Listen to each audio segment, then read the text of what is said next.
Hit the like button. Hey, what it do, what it do, what it do, what it do. Hey, tea sippers. Oh my goodness.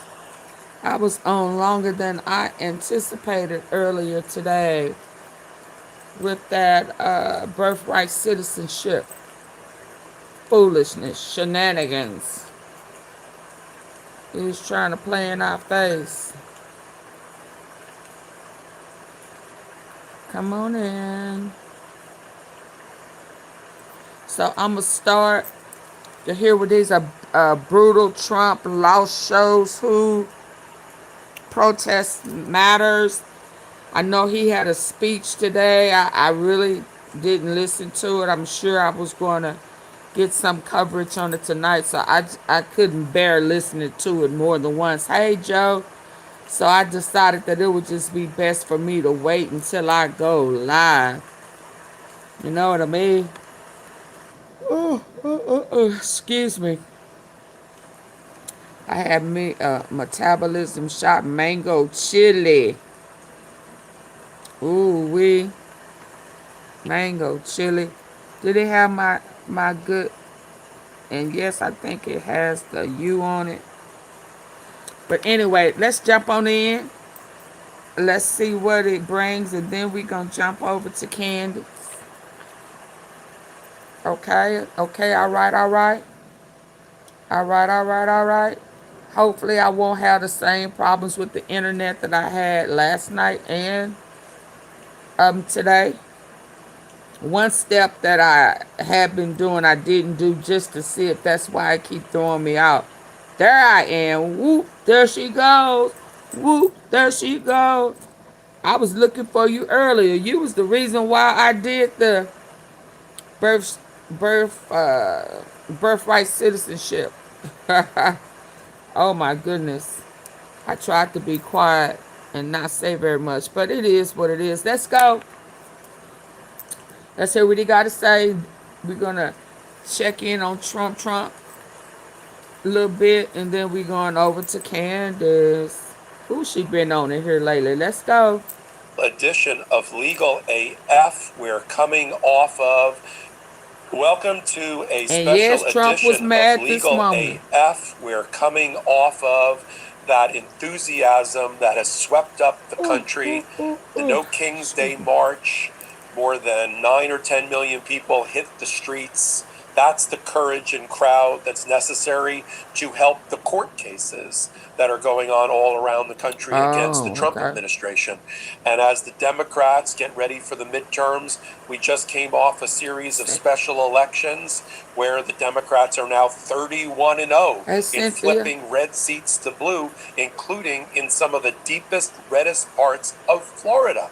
And now we've got to brief our audience, Sky Perryman of Democrat, whose organization, a nonprofit legal organization, is fighting back against the Trump administration. It's got almost 100 cases that have been filed just this term alone.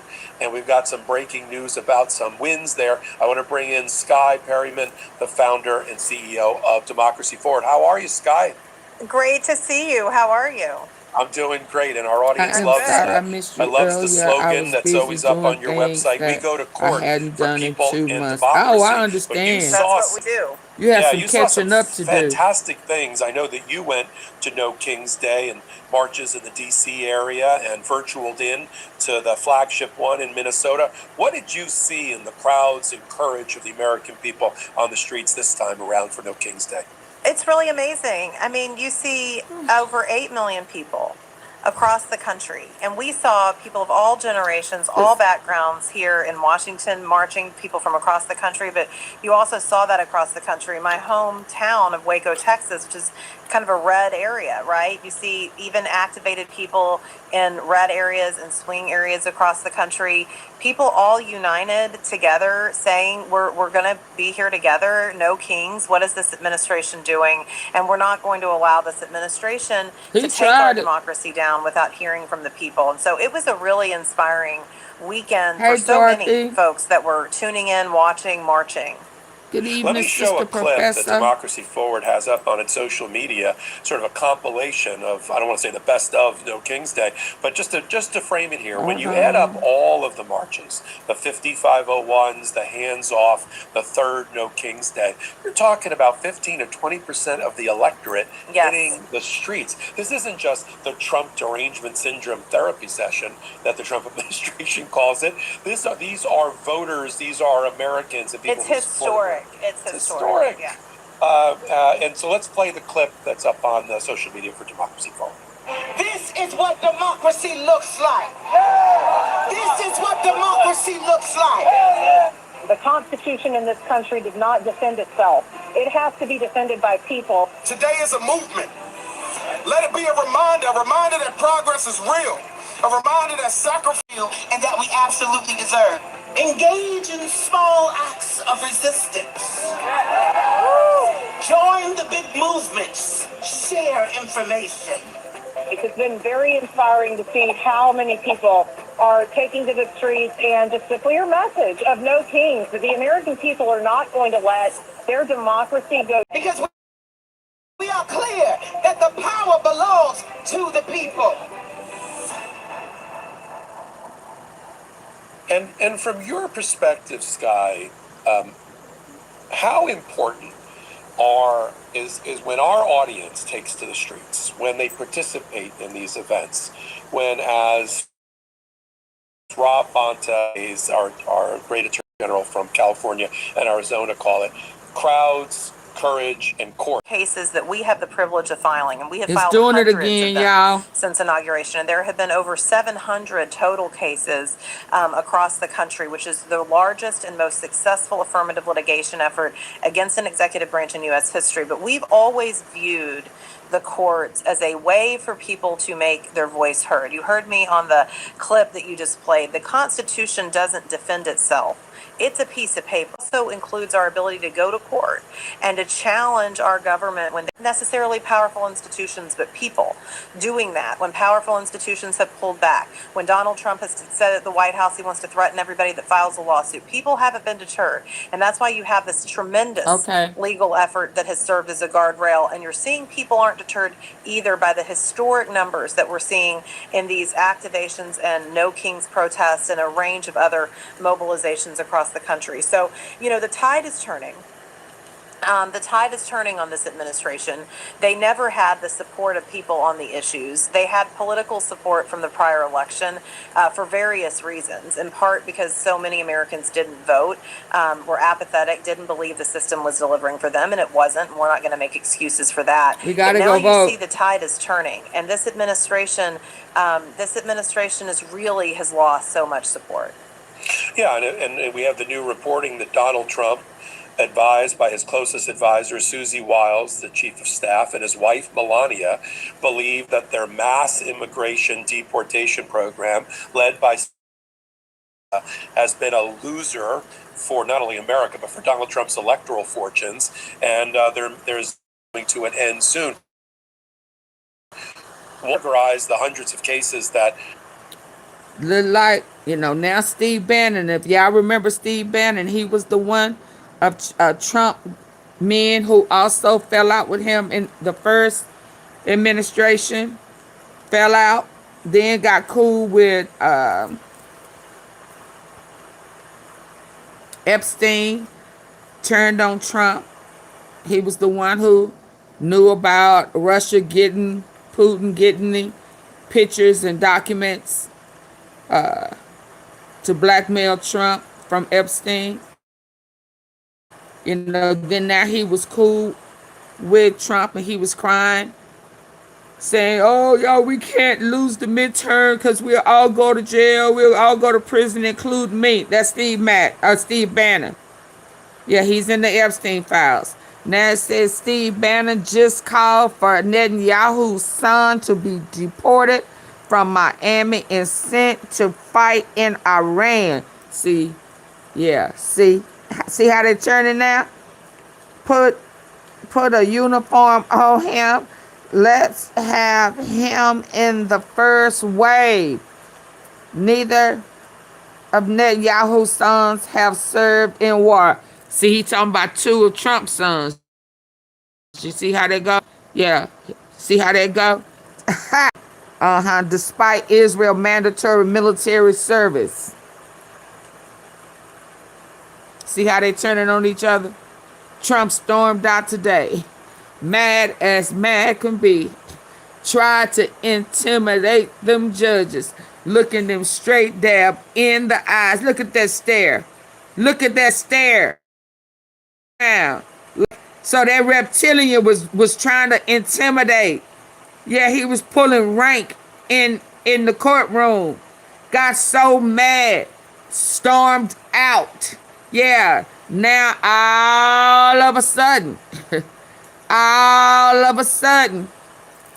yeah, now Bannon saying that Bibi Netanyahu, we was doing this all for you. They talking about Trump's sons, Eric and Barron, need to serve in this. Now you calling for Bibi Netanyahu's two sons. See how they go? Ain't no fun when the rabbit got the military gun. If Trump's sons need to go, they saying Eric and Barron. Since the age limit was moved up to 42. See how they go? Now Bibi Netanyahu's sons need to serve in the war. First wave. Oh, now y'all mad at Bibi. now y'all wants to shoot him in the pinky toe.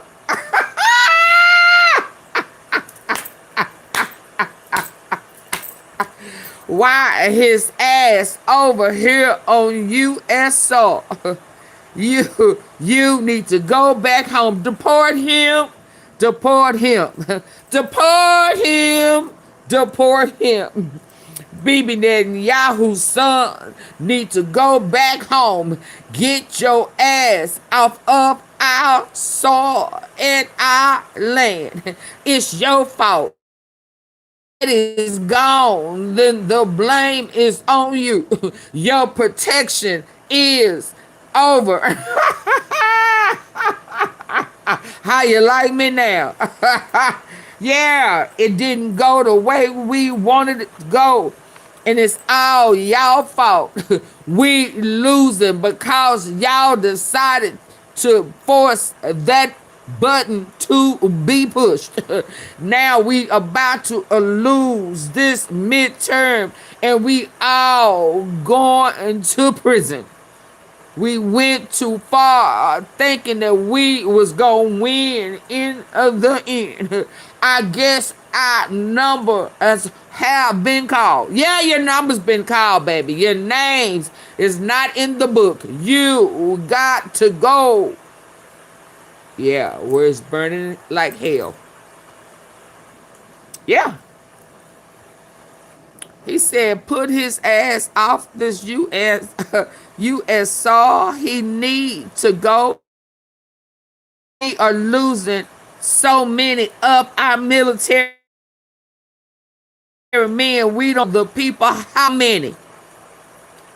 And you sitting over here partying in the Miami club getting your freak on. Go home. Go home. We don't care if it's burning. We don't give. You might as well go over there and burn in hell because they finna put us in jail. Auntie Faye, huh? I was supposed to say that. I got bars. I had bars on that one, didn't I?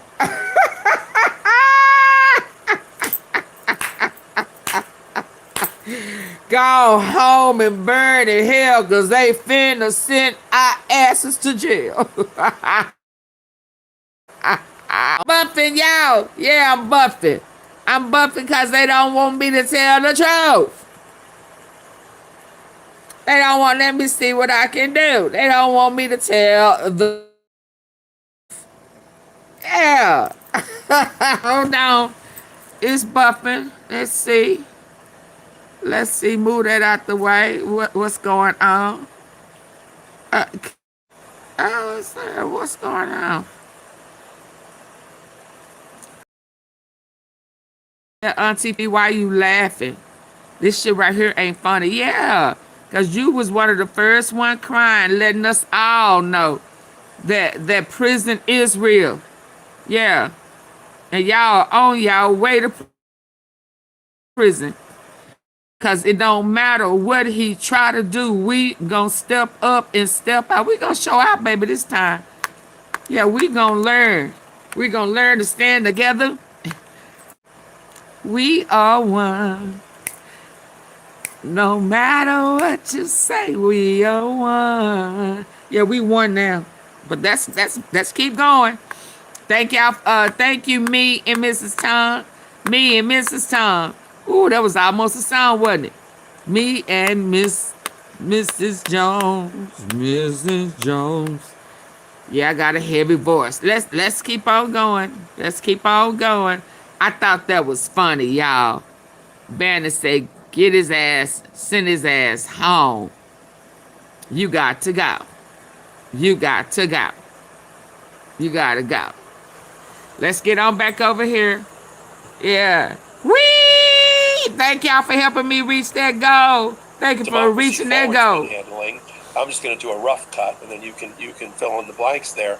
It has to do with cutting off of funding to the American people, immigration rights, including due process, right to counsel, voting, including using Department of Homeland Security and ICE to scare people out of voting. I mean, there's many other things, gender-affirming care and that type of thing. But for me, that seems to be where a lot of your cases are coming. We're coming up to the number I predicted at the start of the administration. I said if we don't see 4,000 cases filed by the end, and that's not even including the writ of habeas corpus. No. If you individuals. add those, I mean, we're already in the thousands. We hit my number already. Yeah. I was like 1,000 the first administration, 4,000 this administration. We're certainly well on our way. But you've got some breaking news about in the immigration rights area that you can share with our audience, along with some wins. I mean, I'd love to have you on every day, but we'd have to have you on every day to talk about democracy forward. So I'm really excited to get to share this. You're the first person I've talked to about it. We received a federal court order that is going to restore status to individuals who are using the CBP1 app for CBD. Get your business main character BBD. energy with moo.com. for their immigration they were supposed to do. Filled out the right paperwork.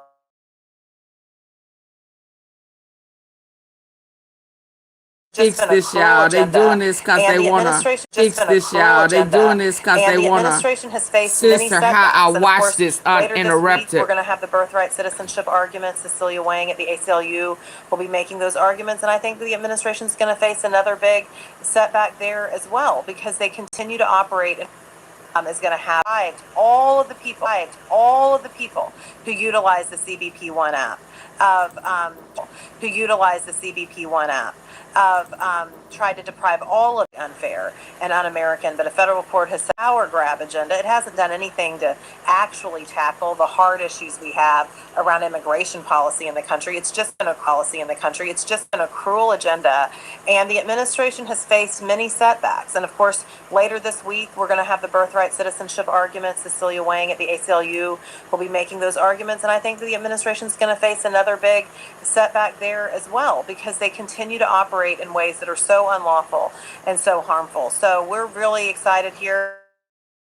People outside in the hall, very excited about this win. And then we positive court orders over the week alone. I mean, a judge that was appointed by President Trump himself at Whipple in Minneapolis, continuing to affirm our bid to make sure that people can access their lawyers and access counsel, and holding the government to account for its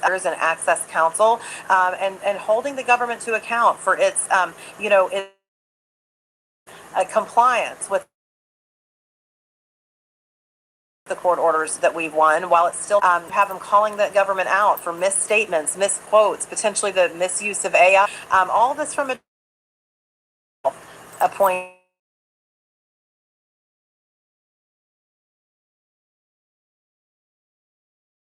use their voice, and you can see that it's motivating people because of all the historic crowds we just joined this last.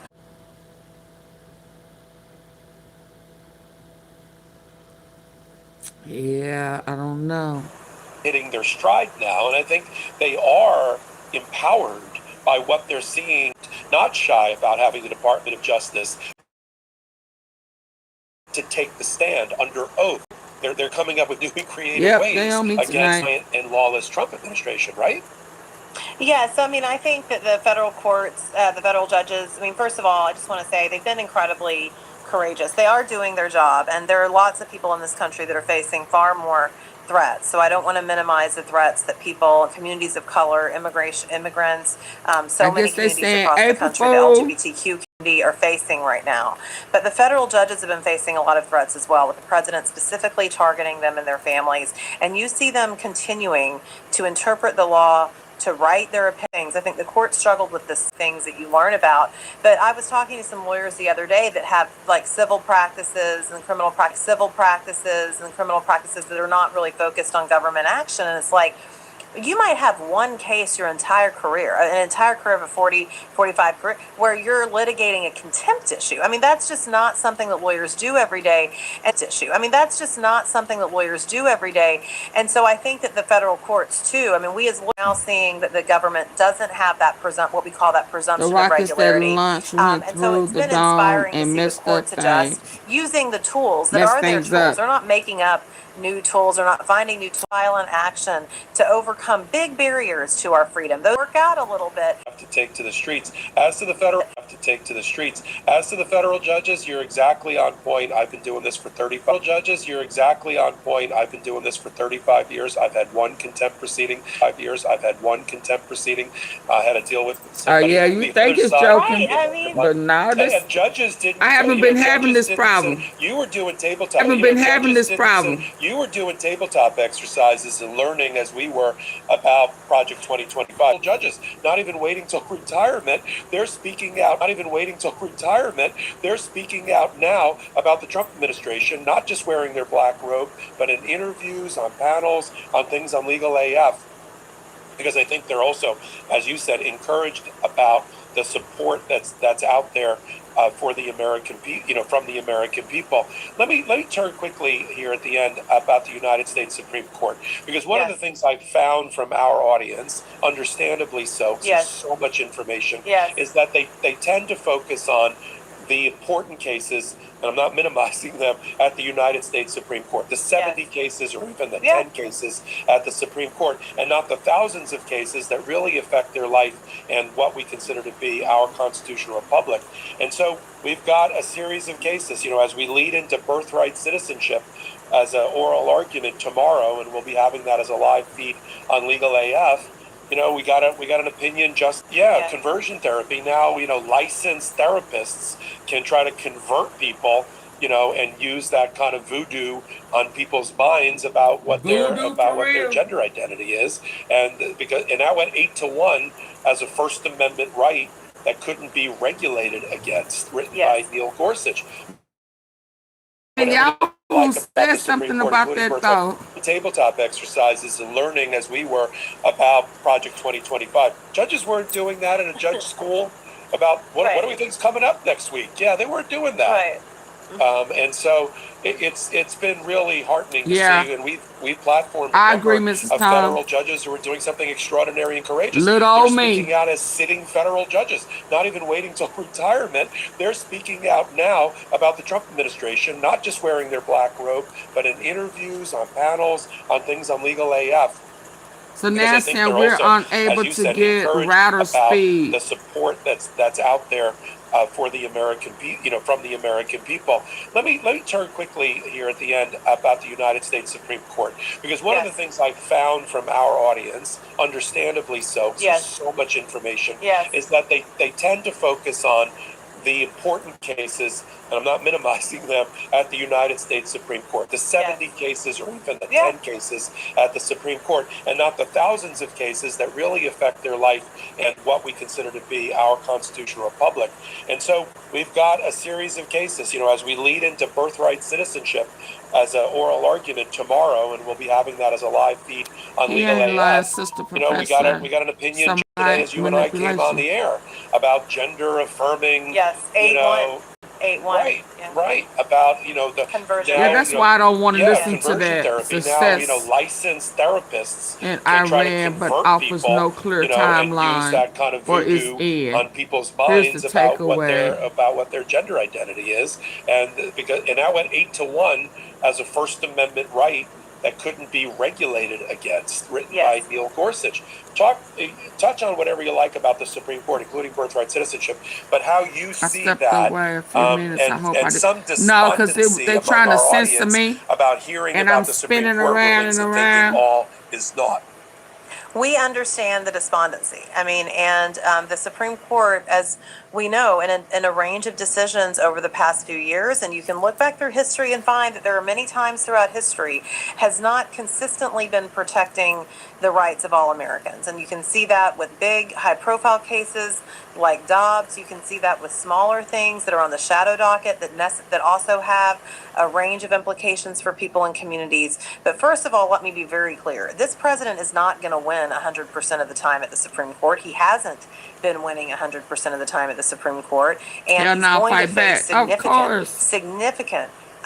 significant hurdles there, even given the politics of the court. And we're going to continue to see that. You heard it here first. But the second piece of this is the court system is a system. The judicial system is a system. And while the Supreme Court is the highest court in the land, only a fraction of cases that go there. Of those 700 plus cases that we and others have brought against the Trump administration, less than 5% have or will go to the Supreme Court, including with the administration's desire to go to the Supreme Court all the time on the shadow document. And they have. That the courts and the judiciary in this country have been slowing and stopping some of their most priority items, slowing, buying time, exposing.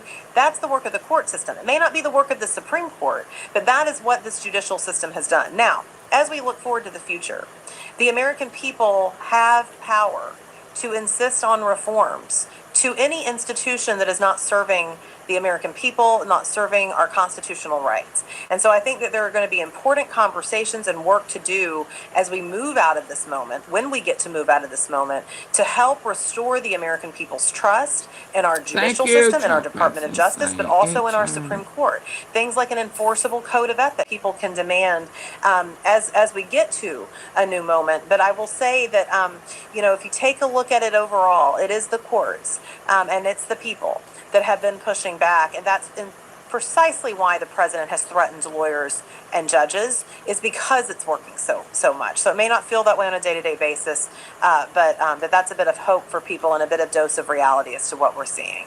Absolutely, and we'll cover the birthright citizen on Legal AF. Love to have you back, Sky. Great. To talk about, like on an hourly basis. I mean, this.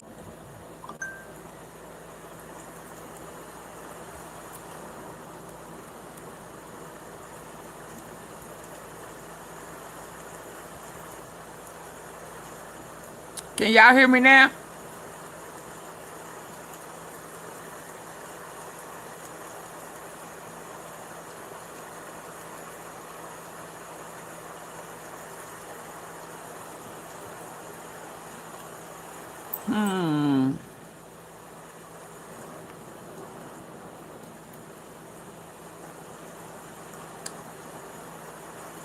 Okay, I'm trying to get it back up.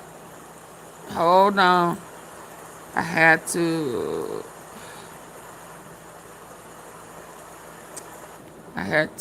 reboot totally. Hold on.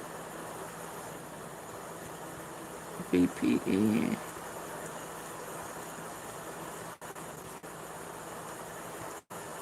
Chrome is updating.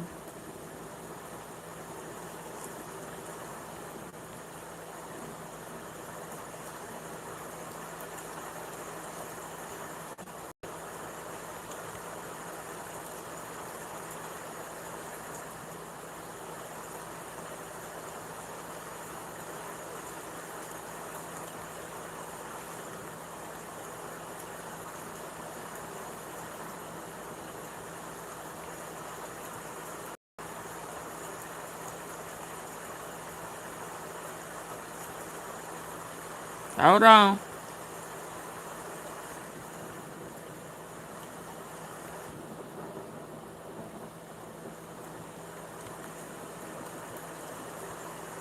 Let me see something. Maybe I need to change.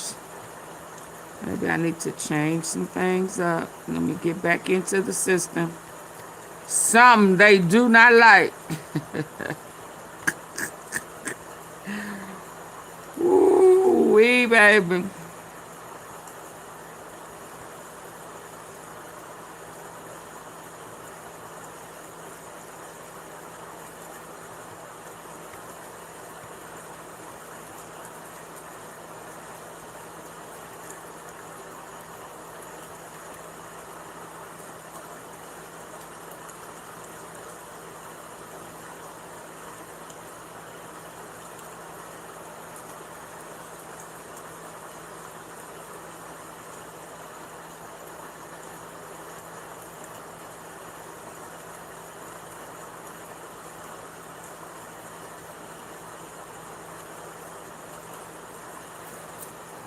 Hold on, y'all. It may be something that they don't like. You know, he having a pity party right now.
I'm trying to get back in. Hold on.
See, it hadn't kicked off now. Hold on, because I'm changing up some stuff.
Okay, let's see if this works. Lord.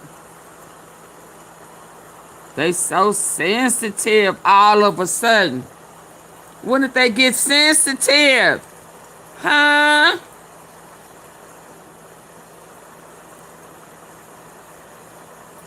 What you sensitive for now? Let's see if we can go uninterrupted. Oh my God.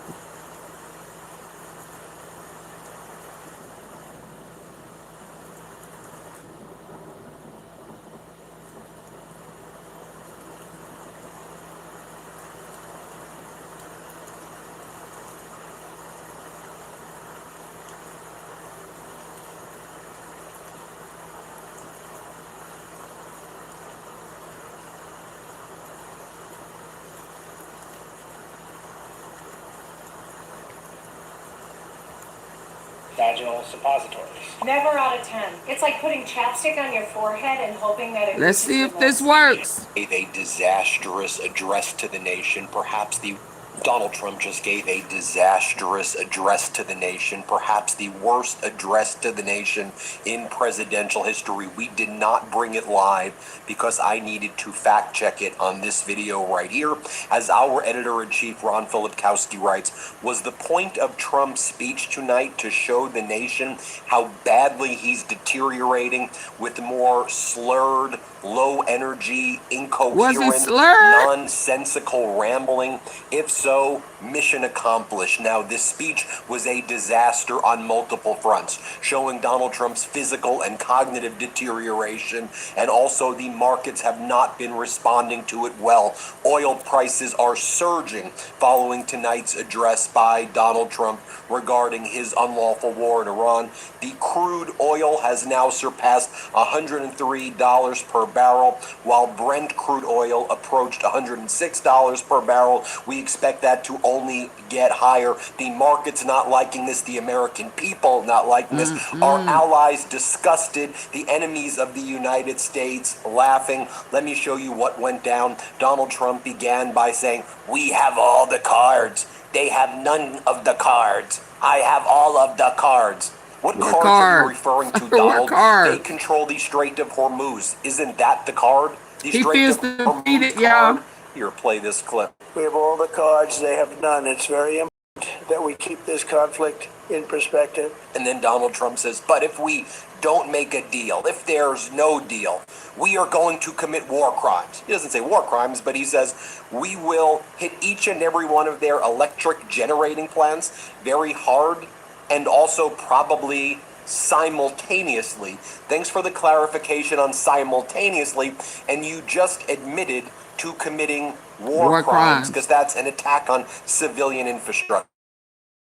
And then Donald Trump says, and not only that, we're going to hit them so damn hard, we're going to bring them back to the Stone Ages.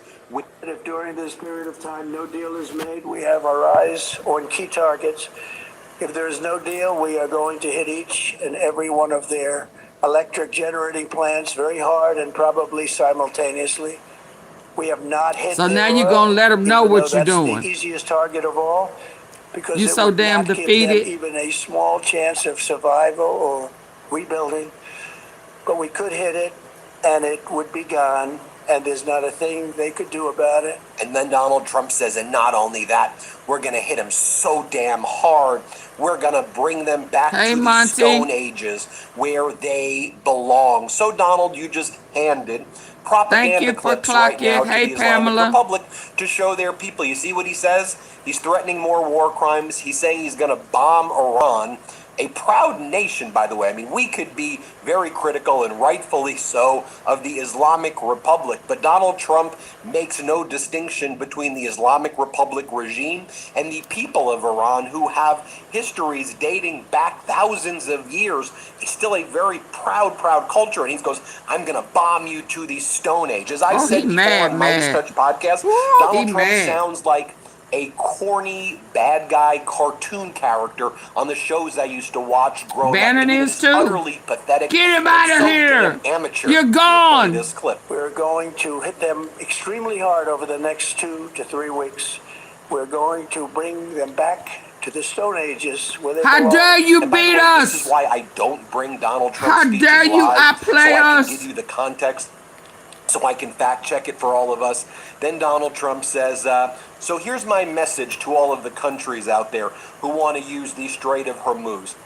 Just take it. We're not going to do anything about it. Remember how the United States was saying we're going to send our Navy and we're going to lead a brigade of people and we're going to have an armada that's going to stop Iran from controlling the Strait of Hormuz.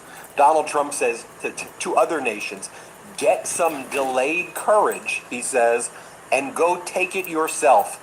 It should be easy, but we ain't doing it. I mean, just think about if you're a nation in the mad Middle at East you. or if you're an ally of the You United didn't States. save me. Donald I'm Trump and probably Netanyahu going get to into this prison unlawful war. Don't consult any for the allies. rest of my Have life. Iran I'm Strait of dying Hormuz. there. And then Donald Trump and Netanyahu were like, all right, bye-bye. I'll see you later during this low-energy, slurring, disgusting speech. Here, play this clip right here. So to those countries that can't get fuel, many of which refuse to get involved in the decapitation of Iran, we had to do it ourselves. I have a suggestion. Number one, buy oil from the United States of America. We have plenty. We have so much. And number two, build up some delayed courage. Should have done it before. Should have done it with us, as we asked. Go to the Strait and just take it. Protect it. Use it for yourselves. Iran has been essentially decimated. The hard part is done, so it should be easy. And in any event, when this conflict is over, the Strait will open up naturally. It'll just open up naturally. They're going to want to be able to sell oil because that's all they have to try and rebuild. It will resume the flowing and the gas prices will rapidly come back down. Then Donald Trump, during this speech, says, you know what? The countries of the world that do receive oil through the Hormuz Strait, take care of it yourself. Cherish it. He goes, cherish. What does that mean, cherish it? You cherish it. Here, play this clip. The countries of the world that do receive oil through the Hormuz Strait must take care of that passage. They must cherish it. They must grab it and cherish it. They can do it easily. We will be helpful, but they should take the lead in protecting the oil that they so desperately depend on. And Donald Trump says, but guess what? In the United States, we've got so much damn gas. Under my leadership, the most gas ever. Hey, Donald, do you know how international oil markets work? Do you know about the different types of oil? Do you understand that even if the U.S. is able to extract a lot of oil, which, by the way, we were doing under former President Biden, the international oil prices impact our oil prices? Do you understand at all the way freaking markets work, you idiot? Here, play this clip. Nuclear Iran, and they didn't know what was coming. They'd never imagined it. Remember, because of our Drill Baby Drill program, America has plenty of gas. We have so much gas. Under my leadership, we are number one producer of oil and gas on the planet without even discussing the millions of barrels that we're getting from Venezuela. More from Donald Trump during this disastrous address to the nation. Donald Trump says, but with everything going on, we're the hottest nation. He lies and says we brought in $18 trillion when we have not brought in anywhere close to $18 trillion. He says it's the highest stock market ever. Well, the markets have been crashing lately, and the markets are not indicators of the fact that we have a jobs recession right now. Inflation is surging. People's health care is being ripped away. People can't afford anything. They can't afford gas or groceries, and they sure as hell can't afford to pay their rent right now as they're psychologically tortured, living paycheck to paycheck if they're lucky enough to get a paycheck in the first place, while all you do, Donald, is benefit your right-wing oligarch friends. But Donald Trump says also there's no inflation right now at all. Here, play this clip. I hate to say that, but we were a dead and crippled country after the last administration and made it the hottest country anywhere in the world by far with no inflation. Record-setting investments coming into the United States, over $18 trillion, and the highest stock market ever, with 53 all-time record highs in just 1 year. It all positioned us to get rid of a cancer that has long simmered. It's known as the nuclear Iran, and they didn't know what was coming. They'd never imagined it. Seriously, you think we're that stupid? You're saying of course there's inflation, you idiot. Then Donald Trump goes on to say, and many Americans, they're concerned about the rising gasoline prices, but that's not my fault. That's Iran's fault. They're the ones who are doing it because they're blowing up fuel ships. But I thought you said, Donald, that they don't have any weapons. I thought you said that you've totally obliterated, decimated, knocked them back into the Stone Age. So wait a minute. So they are controlling the Strait of Hormuz. They do have Shahi drones, FPV drones, and ballistic missiles where they're able to target the neighboring Arab nations that have American military bases and American economic interests therein. So you blaming them, but you obliterated them, Donald. What you talking about, Donald? Here, play this clip. Many Americans have been concerned to see the recent rise in gasoline prices here at home. This short-term increase has been entirely the result of the Iranian regime launching deranged terror attacks against commercial oil tankers in neighboring countries that have nothing to do with the conflict. This is yet more proof that Iran can never be trusted with nuclear weapons. They will use them, and they will use them quickly. Then Donald Trump, in a heinous portion of the speech, says, he lies about this. He goes, I went to Dover Air Force Base. Remember, he was wearing his Trump MAGA hat when he did when he saw the caskets, the American draped caskets coming back from the soldiers who were killed. And Donald Trump says, every one of the families, everyone said, sir, please finish the job, sir.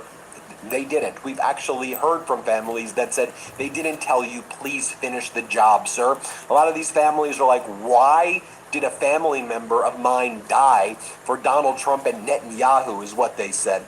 Here's what Donald Trump says. Let's play it. Twice this past month, I've traveled to Dover Air Force Base, and it's been something. I wanted to be with those heroes as they return to American soil, and I was with them and their families, their parents, their wives, their husbands.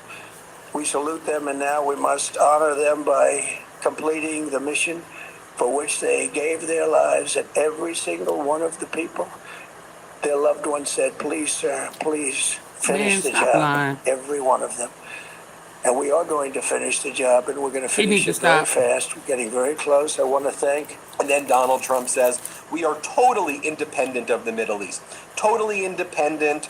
We're there to help. We don't even have to be there. I don't understand how people can. I know that's why I didn't want to listen to it more than once. I just didn't. And yet we are there to help. We don't have to be there. We don't need their oil. We don't need anything they have, but we're there to help. Well, why would you trying to steal it? And then Donald Trump says he's very proud that he terminated the Iran nuclear deal. He's like, Barack Hussein Obama's nuclear deal. Hussein Obama, I was proud to terminate that deal. Really? You were proud to terminate that deal? Yeah, you was, and then had nothing. That's why you lost. That's why you lost this war. You lost the war. First off, Obama didn't. Okay, second off, you've removed the sanctions on Iranian oil.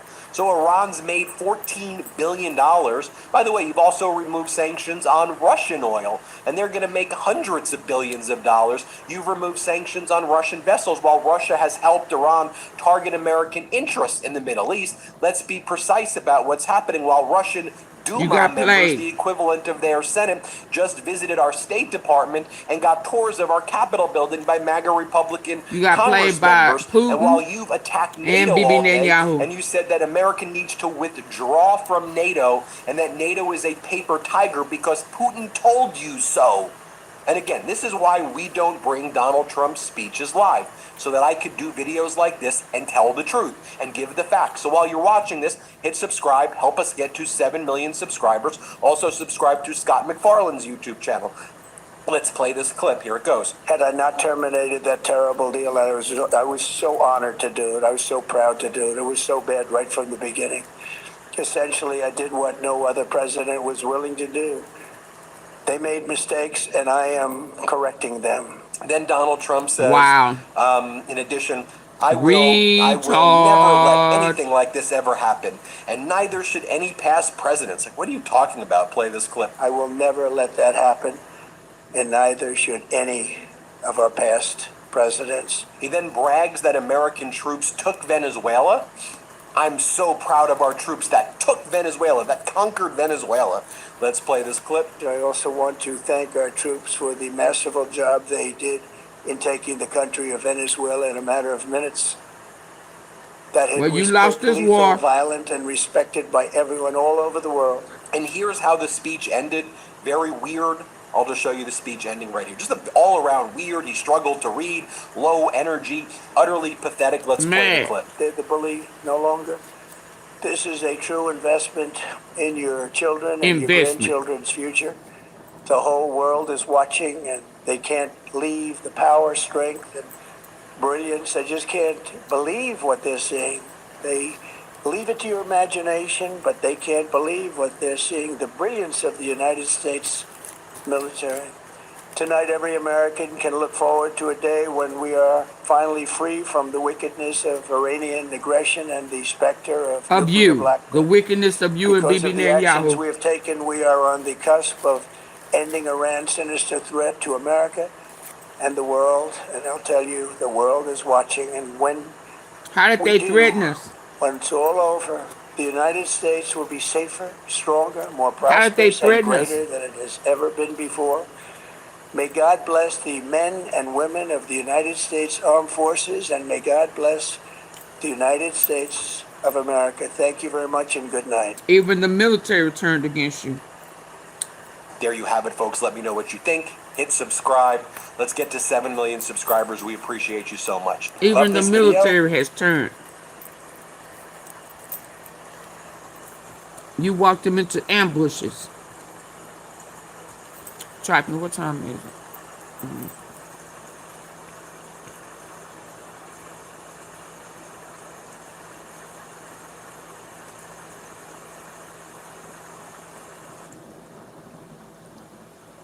And set them up.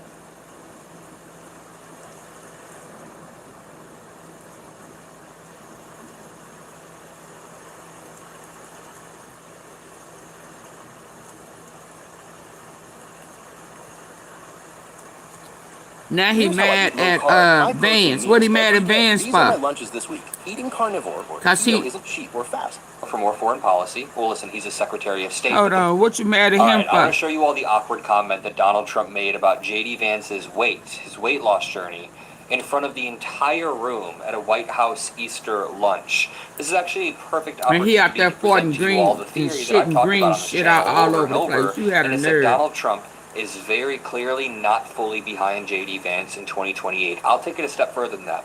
I think Donald Trump, very, very deep down, prefers Marco Rubio to J.D. Vance Thank in you. 2028, and there are so many indicators of this. The way that Donald Trump leans on Marco Rubio for more foreign policy. He don't well, listen, respect, he's a nope, he Secretary sure of does State, but not. the way that Donald Trump has cut J.D. Vance out a lot of these conversations and only talked to Marco Rubio. Marco Rubio 'Cause is he the didn't one that agree. Donald Trump seems to be leaning on in regards to foreign policy entirely. J.D. Vance has been pushed off to the side. Donald Trump has been asked about 3 to 4 times now if he plans on endorsing J.D. Vance or if he will endorse J.D. Vance. He will not do it. He will not endorse J.D. Vance. In fact, after Marco Rubio gave a decent speech in his eyes in Munich, Donald Trump spent days raving about how this was a good speech from Marco Rubio without mentioning J.D. Vance much. So the reality is J.D. Vance, due to name recognition, will be in the lead in 2028. The reality is J.D. Vance will have a very, very good shot. He will likely be the nominee just due to the simple fact that this name recognition will carry him over. But listen, he is a black hole of charisma, and if Donald Trump did decide to withhold his endorsement of J.D. Vance, I think there is a very real chance that Marco Rubio could come in and swipe JD's spot, or his presumed spot as the next candidate for the Anybody Republican who's- Party. And none of this is like an endorsement of Marco Rubio. No, Obviously, anybody I don't that's like Marco in Rubio his either, cabinet but I just see him as somebody should be who's locked up right more along with him. sophisticated and professional than JD Vance by a degree of 100. But let's break down these Donald Trump clips because they get more and more bizarre as they go on. I want to start off with this one, where Donald Trump just straight up admits that we may have to cut a little bit of daycare, a little bit of Medicaid, a little bit of Medicare. He essentially Another says cut. they're just not Epstein, as important as funding the deflection. military. Are we Absolutely. kidding here? And I actually And now said we're to having to them, pay for I it. said to Russell, don't send any money for daycare because the United States can't take care of daycare. What? That has to be up to a state. We Well, why are we taking of care daycare. of We're a big Israel, the country. state of We have Israel? 50 states. We have all these other people. We're fighting wars. We can't take care of daycare. You got to let us take. Wait a minute. He just said we're fighting wars. We can't take care of daycare. This is the winning message about 7 months away from the midterms. I thought he said this wasn't a war. We can't take care of daycare. We have wars. We can take care of Israel. They take care of daycare, and they should pay for it too. They should pay. They have to raise their taxes, but they should pay for it. And we could lower our taxes a little bit to them to make up. But it's not possible for us to take care of daycare. It's just Medicare. y'all hit the Medicare, like button. All these individual things, they can do it on a state basis. You can't do it on a federal. We have to take care of one thing: military protection. We have to guard the country. One thing? That's all you have to take care of is military protection? What about your pocket? Trump What about the is focused on ballroom? one thing, depending I on what day mean, it you is. know, what 1 year about ago, the that's billions one thing to you have focus Israel on per is year? tariffs. That's the most important thing. Now, it's the military, just because we're in a fight that Donald Trump is losing. I can't believe he's just openly saying, you know, we may have to make cuts. We want to prioritize the military over daycare. But all these little things, all these little scams that have taken place, you have to let states take care of them, Russell, and you have to do it. Linda McMahon, she's done such a great job. She's moved education back to the states. I mean, listen, when they announced this Easter lunch yesterday, they said it was going to be closed to the press. They Just said that shut press it can't come down. in and Yeah, report anything. can't Now, deal. people It are ain't wondering, his why are we house, getting recordings Monty. of this lunch? Are we supposed to see these Yeah. recordings? They And they I'm started assuming the putting Trump them aide locks thought on this his was properties not and really stuff. a highly televised thing, because he's saying openly that these little scams shouldn't be the focus of the federal government. He's calling daycare a scam. He then goes on an incredibly racist rant about Somali Americans. This is just the easiest. You know how Trump supporters are always like, prove Donald Trump's racist. Give me one example. And you can list about 5 examples and they don't actually buy it. This right here is exactly the example that you need. He's just calling a whole group of people based on race low IQ, bad people. Mali is just terrible. A lot of people say it's the worst country anywhere And in the world. he barely can They read. have no money, no nothing. They have no government. They have no police. They just shoot each other all day long. It's just pure bedlam. Probably the worst, most dangerous country. We have some beauties. Look They for go to the O Minnesota. for Oval And Office. they stole $19 billion. The woman who was leading this was white. Her She name was Amy, white. And she was white. It was a white woman. $19 billion. Hey, And they're low Sassafras. IQ. Okay, I don't know, man. I And can and you generalize, probably low sent her IQ there. people. Why did Amazon send me $20,000? Because I use Amazon AI. You put her in place. I'm going to show you a way. They're bad people. They're A federal judge shut down that ballroom. Shut it down, Robert. Okay, so he just admitted. This right is there not that he's your generalizing. house. He said we can generalize a bit. We can generalize. You They're can't low IQ, afford it. Bad people. You can't even It's get like a, he's talking about a himself. surety What does he say bond. next? They're all Boy, orange and they you should have called him a disrespect the boy. Constitution on a daily Boy. basis. It's like he's talking about himself in this racist ass rant. Let me show you this clip of Donald Trump pointing out J.D. Vance's weight in Boy.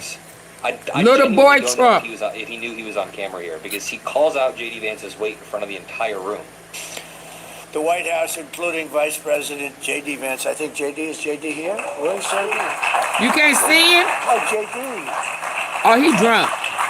He's lost weight. He got a little thinner, and I'm looking for a heavy set gentleman, and now I find a perfect looking specimen.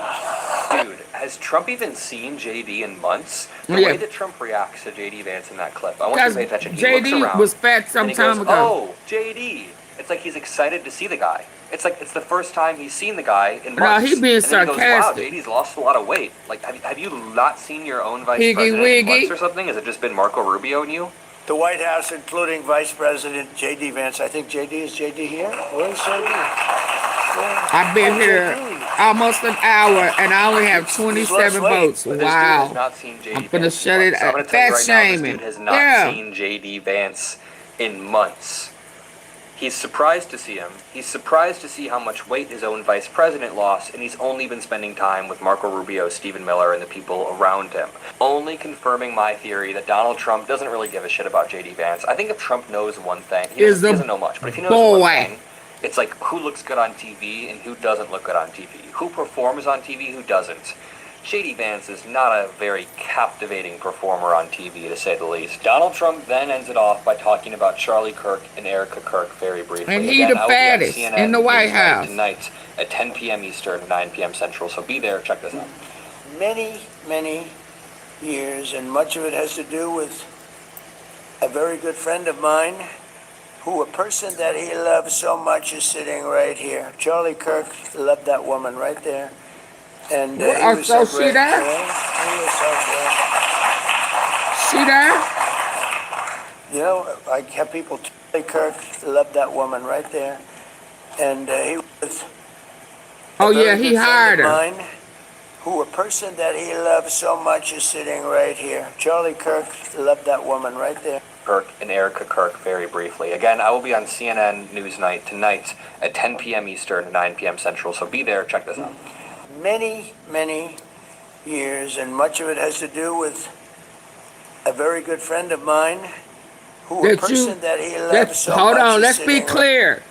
That you gave the green light with Bibi Netanyahu to take him out. And you felt bad and gave her a job because you know her skeletons is falling out the closet. Yeah, with Romania. That was supposed to have been scrubbed. Somebody scrubbed it and let it come right on back. Yeah, y'all gave the green light. You know how you, when Epstein was calling you about Dusty, and you said take her out. I mean, can't you get somebody to do it? Yeah, y'all found somebody to remove Charlie Kirk. Yeah. Y'all probably right taking here. turns Charlie with Kirk her. loved that woman right there. And he was so great. You know? He was so great. You know, I have people turn on me a lot. You do too. We all have people that turn. You turned on I think a him. really big turn would be Erica. If Erica said, I'm not with Trump anymore. That would be a big turn, but I don't expect it. Turning point, but I don't expect it. I love that whole group, and the kids are good. What? What is happening here? I love that whole group, and the kids are good.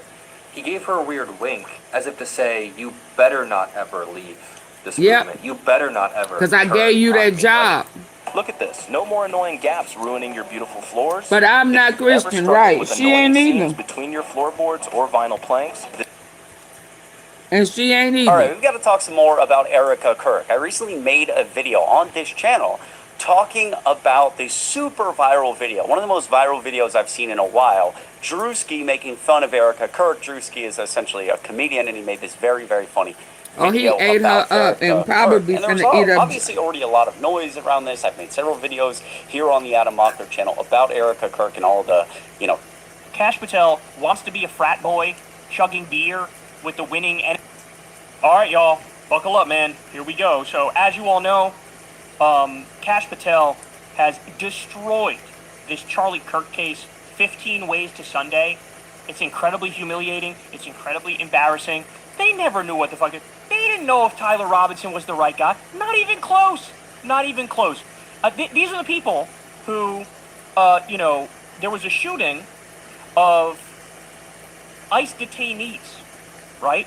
And then they went up to the rooftop and found bullets that said, or casings that said anti-ICE on them. Yeah, right. Okay, well then why didn't they shoot the ICE agents as opposed to the detainees? Is point number one. Point number two, anti-ICE? Anti-ICE. I think you need to demote whatever FBI agent wrote that shit and not fuck ICE. Kash Patel, because he did it in Texas. You can't trust a single motherfucking thing coming out of Trump's agencies, including the FBI. Kash Patel is a joke. Kash Patel wants to be a frat boy, chugging beer with the winning NHL the winning U.S. men's and he know how to Olympic twirl hockey them team. hips. That's what he wants to do. He still wishes he wants to do that, and he wants to fly to 17 different places to watch his shitty girlfriend sing the national anthem at dumbass NRA events. That's what he wants to do. He's not in a position to lead the FBI. He's not a serious person. The only reason he got picked for this position is because he wrote a children's book sucking off Trump and saying he should be a king. I'm not kidding.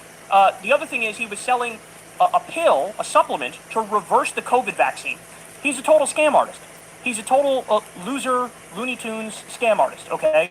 Well, now, guess what? Look at this from the Daily Mail. Bullet used to kill Charlie Kirk did not match rifle allegedly used by suspect Tyler Robinson, new court filing claims. Oh boy. They say the bullet that killed conservative commentator Charlie Kirk may not match the rifle used by suspected killer Tyler Robinson. Nope. Bombshell new court filing states. Robinson, 22, is facing Houston, capital murder we got a charges and problem. potential death sentence for Kirk's murder at Utah Valley's University on September 10th. But his defense attorneys now argue. What you that the mean, Bureau of Alf, you Alcohol, got Tobacco, Firearms repeats? and explosives What was do you unable to mean, identify Miss the Tom? bullet recovered at autopsy to the rifle allegedly tied to Mr. Robinson.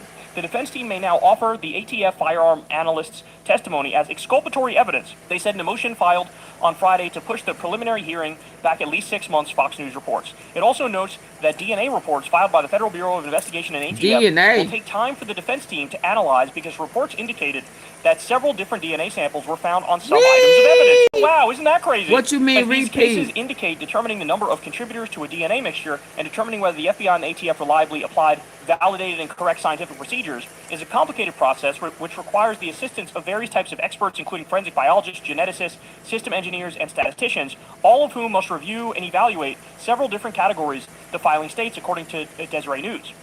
Robinson's attorney adds that they have received about 20,000 electronic audio files, videos, and written documents that prosecutors have presented as evidence in the case. Ladies and gentlemen, they are barbecue chicken. Let me explain something to you. All of those weird YouTube channels that you saw in the wake of Charlie Kirk being killed, these, basically like guns and ammo YouTube channels, and a bunch of them took a 30-06, which is allegedly the same rifle used, and they demonstrated from that distance what it would look like if you shot like a pumpkin or whatever else. Head be gone. It would be head be gone. Basically, every expert said, if it was a 30-06 and it was used from the distance they say, Charlie Kirk's head would have been blown smooth off his fucking body. Okay?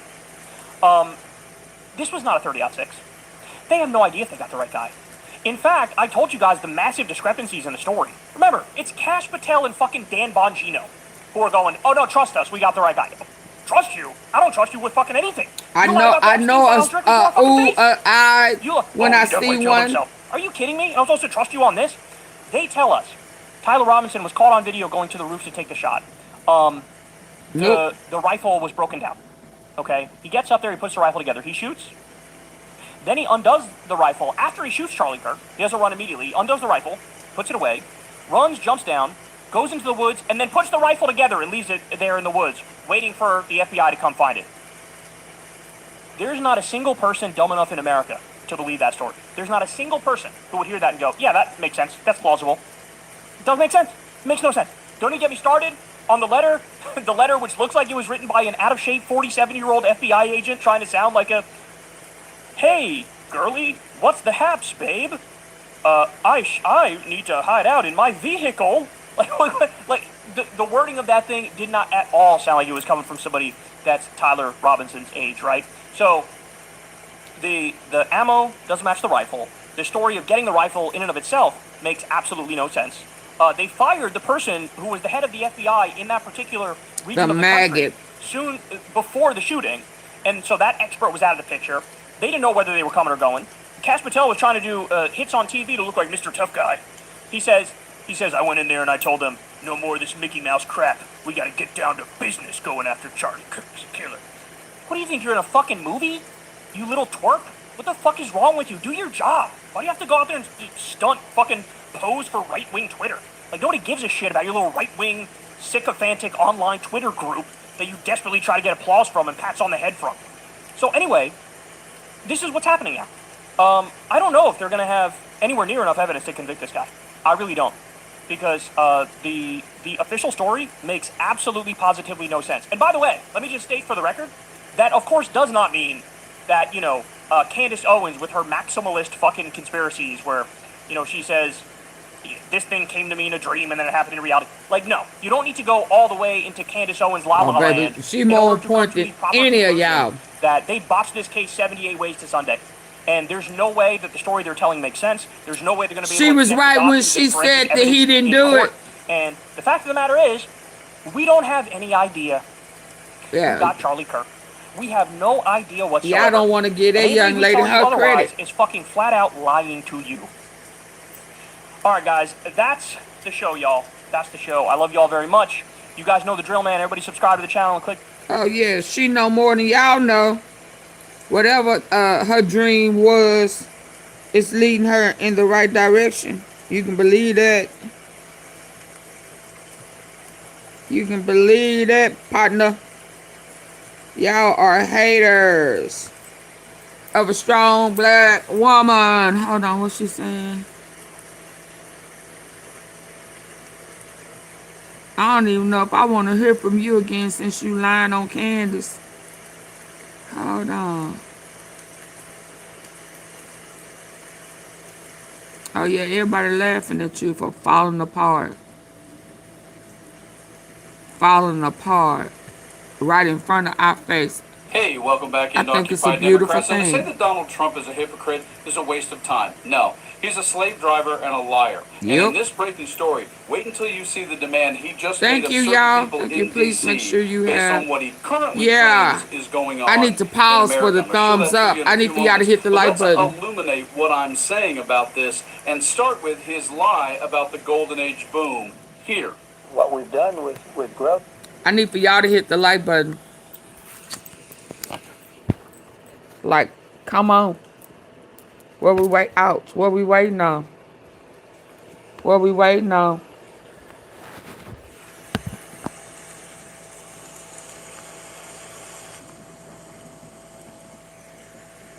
Just lying on people, setting them up. This is incredible. We created super high economic growth, and America is booming. It's booming. Then the factual truth. Report came out showing that layoffs in the month of January hit their highest level since the Great Recession. And we'll tell you about the actual job report. Yes, here we go. This is the big Feb jobs report. Minus 92,000. Minus 92,000. And certainly from Donald, more reverse lying about Democrats. But I will say this, if you look at affordability, which they campaigned on, they lied because they talked about, oh, prices are up. No, prices are down under the Trump administration. You a liar. And the other big thing is And people just let him say that. Inflation is way down. But the truth and reality from the guy he hates, Fed Chair Jerome Powell, here. What's clear is that federal government debt is growing substantially faster than our economy, and that ratio is going up, and in the long run that's kind of the definition of unsustainable. The level of the debt is not unsustainable, but the path is not sustainable. We just need to have and begin to have the economy actually growing better, growing more quickly. It will not end well if we don't do something fairly soon. Then comes the you can't work for me unless you're a guaranteed Trump sycophant. This unconstitutional move. We began in the United States, where Donald Trump's transition team is grilling civil servants about who they voted for in the 2024 presidential election. Now, according to reports, they're specifically interrogating White House national security staff about their loyalty to the incoming president and whether they made any social media posts demonizing the president-elect. And his ex-lawyer, Ty Cobb, actually saying the real truth out loud. It's not a surprise that we're in this much trouble. It's not a surprise that given the fact that the cabinet will not invoke the 25th Amendment for a man who is clearly insane. But no worries, Caroline Lion Lips Levitt will still play Trump pimp pundit with her BS here. He's actually following through on the promise to cut federal government waste, fraud, and abuse, and now is actually delivering on. Our country is going bankrupt, and President Trump is not going to sit back and allow it to happen. Oh yeah, waste, fraud, and abuse, right, Elon? Except, wait, we need $200 billion. $200 billion. I think that could move, obviously. It takes money to kill bad guys. And again, what Ty Cobb said really is the truth about what Trump just announced. It's Are y'all ready to watch a funny?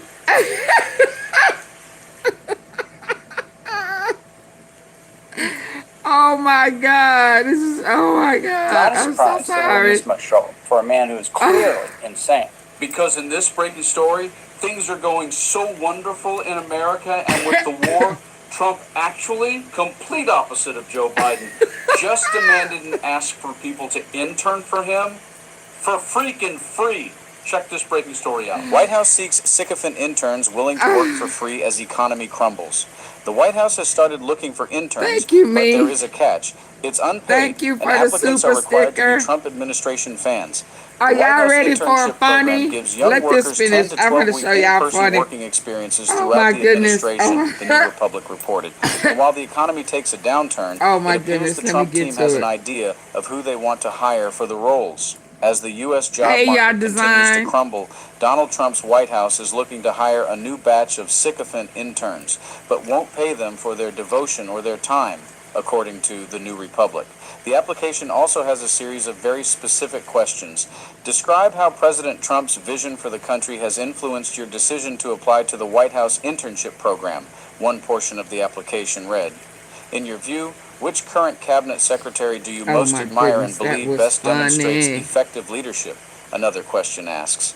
The biggest difference between the previous internship opportunities and Trump's administration is the compensation and expanding reach to different applicants. Notably, the posting for the White House's internship program made no mention of payment or a stipend, while during President Joe Biden's administration, White House interns were paid a stipend of $750 per week, the New Republic reported. A June 2022 press release announcing the paid internships stated that unpaid federal internships had been a barrier to hardworking and talented students and professionals. Now, there are a lot of stories like this over the last year and change, plus his first term and in between with Biden, that epitomize the hypocrisy and the Hi, Tim myopia Cole. of someone Thank who is you. so narcissistic and insecure like Donald Trump is. Sure. But this one kind of takes the cake in a certain way, because it not only doesn't make fun of just someone who's an immigrant or a person of color per se, Right. it also doesn't go pick on a particular blue state or a blue city like ICE in Chicago or California. No. I guess This not. is actually directed at what commonly are, most of the time, Caucasian wanting to actually eventually work in government. Going to show a point I've been making for the last 10, 15 years about Donald Trump, which is, as much as we think, and he certainly shows he denigrates more when it comes to minorities and certain groups, but at the end of the day, all Donald Trump...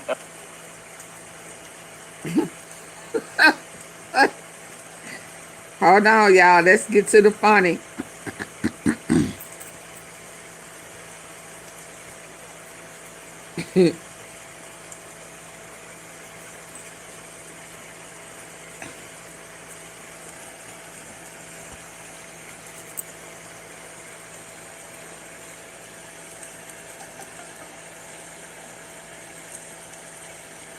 Oh, let me cut the volume up. Hold on.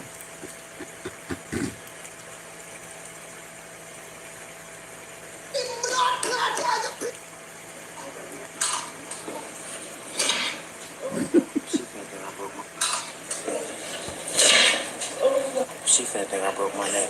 Come on. Babe! Come here right quick. You think you can give me a little massage before I go to work? Yeah, oh, slower, slower. Oh, God.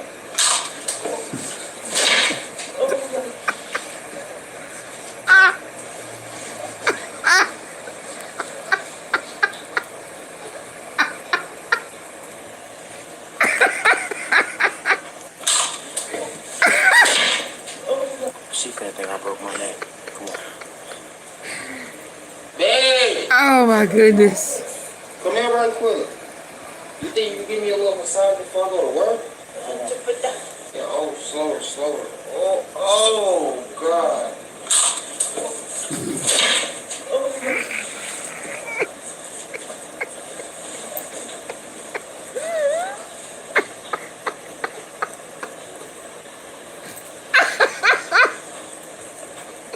Cooper. Cooper, stop fucking playing. Stop. Stop. Cooper. Oh, God. Cooper, get up. Cooper, what the fuck? What the fuck? Cooper. I did not do that. Cooper. Oh, my God. Cooper. Oh, God. God. Cooper. Oh, God.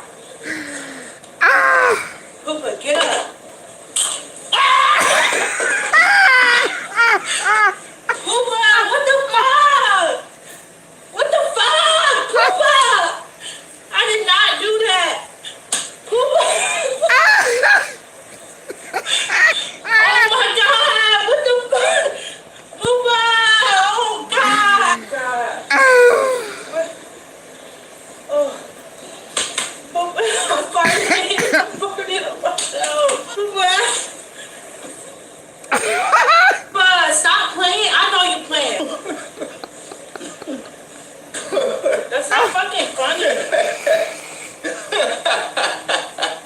That was funny. She finna think I broke my neck. Come on. Y'all, this was funny. Hold on. I am so sorry. Oh my goodness. Of course, I am over here crying. Crying, laughing.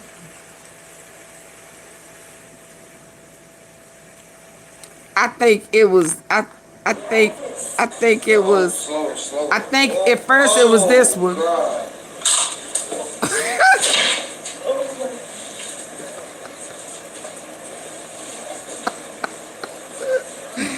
Then I think it was when she pulled him and the body fell backwards.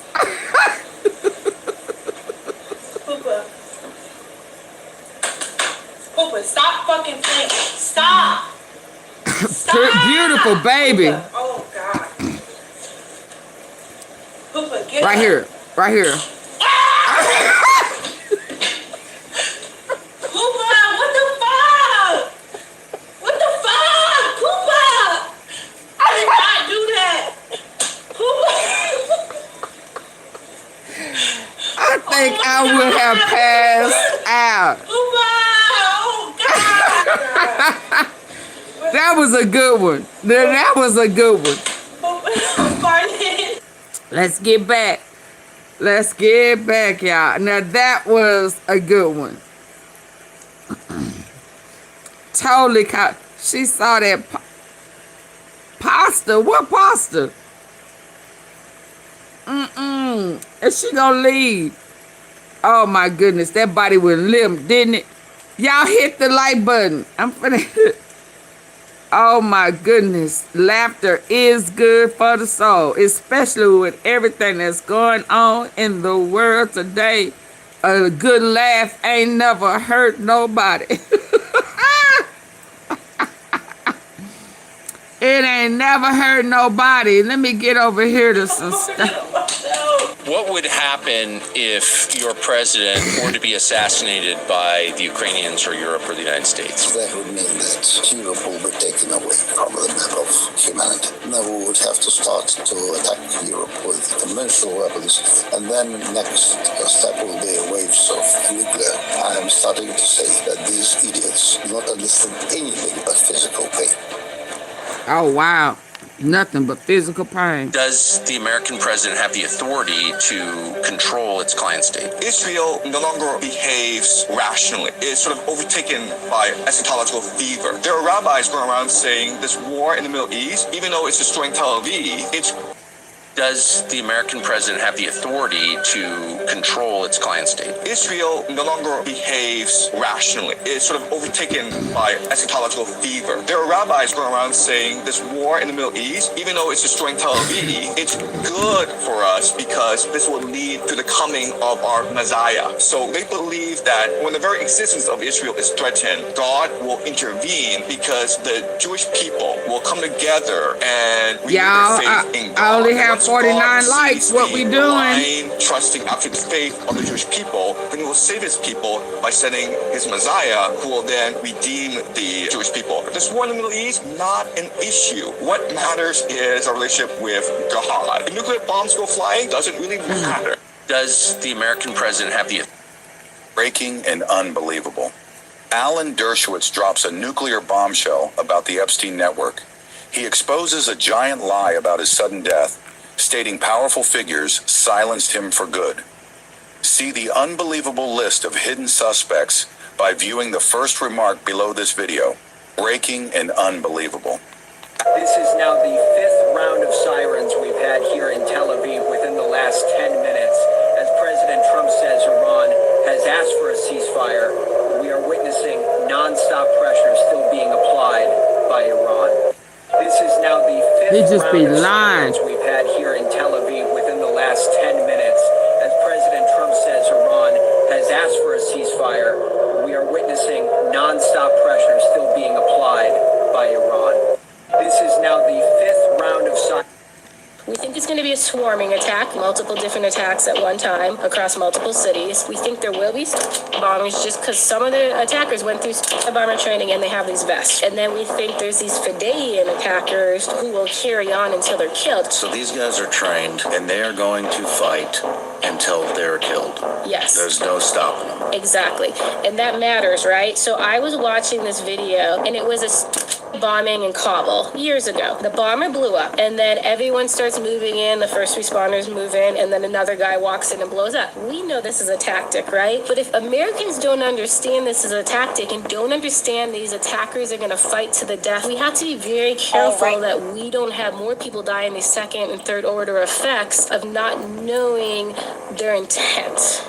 We think it's going to be a swarming attack, multiple different attacks at one time across multiple cities. We think there will be bombings just because some of the attackers went through bomber training and they have these vests. And then we think there's these Fideian attackers who will carry on until they're killed. So these guys are trained and they are going to fight until they're killed. Yes. There's no stopping them. Exactly. And that matters, right? So I was watching this video and it was a bombing in Kabul years ago. The bomber blew up and then everyone starts moving in, the first responders move in, and then another guy walks in and blows up. We know this is a tactic, right? But if Americans don't understand this is a tactic and don't understand these attackers are going to fight to the death, we have to be very careful that we don't have more people die in these second and third order effects of not knowing their intent. We think it's going to be... So there is a secret city at the bottom of the ocean? Oh, yes. A 100,000 square foot biodome sitting right on the ocean floor. Another it's dome. Not just some underwater lab. No. They drained the water, created a breathable atmosphere, and built a whole livable space down underground. there. It's massive. I'm talking 50,000 This is feet another high, reason miles why wide. he wants those lands. They didn't stop at the infrastructure. They colonized it. First, they built cities, transportation, commerce, the works. But the darkest part? They didn't fill it with people who knew what was going on. No, they took embryos, actual human embryos, and... DNA, wanting that DNA. So there is a secret city at the bottom of the ocean? Oh, yes. A 100,000 square foot biodome sitting right on the ocean floor. And it's not just some underwater lab. No. They drained the water. We're going to have to go created in. a breathable atmosphere and built a whole livable space down there. It's massive. I'm talking 50,000 feet high, miles wide. But here's the thing. They didn't stop at the infrastructure. They colonized it. First, they built cities, transportation, commerce, the works. But the darkest part? They didn't fill it with people who knew what was going on. No, they took embryos, actual human embryos, and raised kids down there. Kids who grew up believing that Biodome was their whole unit. No, they took embryos, actual human embryos, and raised kids down there. Kids who grew up believing that Biodome was their whole universe. They've never seen the sky, never even heard of an ocean. Everything they know is a lie. Think about it. They're trapped in a fake reality, fed false beliefs about what exists beyond those Is this walls. us? To them, outside the dome is just a cold, dark abyss. It's a deranged experiment, controlled by the ones pulling the strings. And get this, there's not just one dome. Oh no, there are dozens of these colonies. Each one, its own little fabricated world, completely cut off from the truth. And the scariest part? They don't even know they're prisoners. Imagine taking one of them out, bringing them up here. What would that even do to someone? This is just a theory, not a fact. So there is a...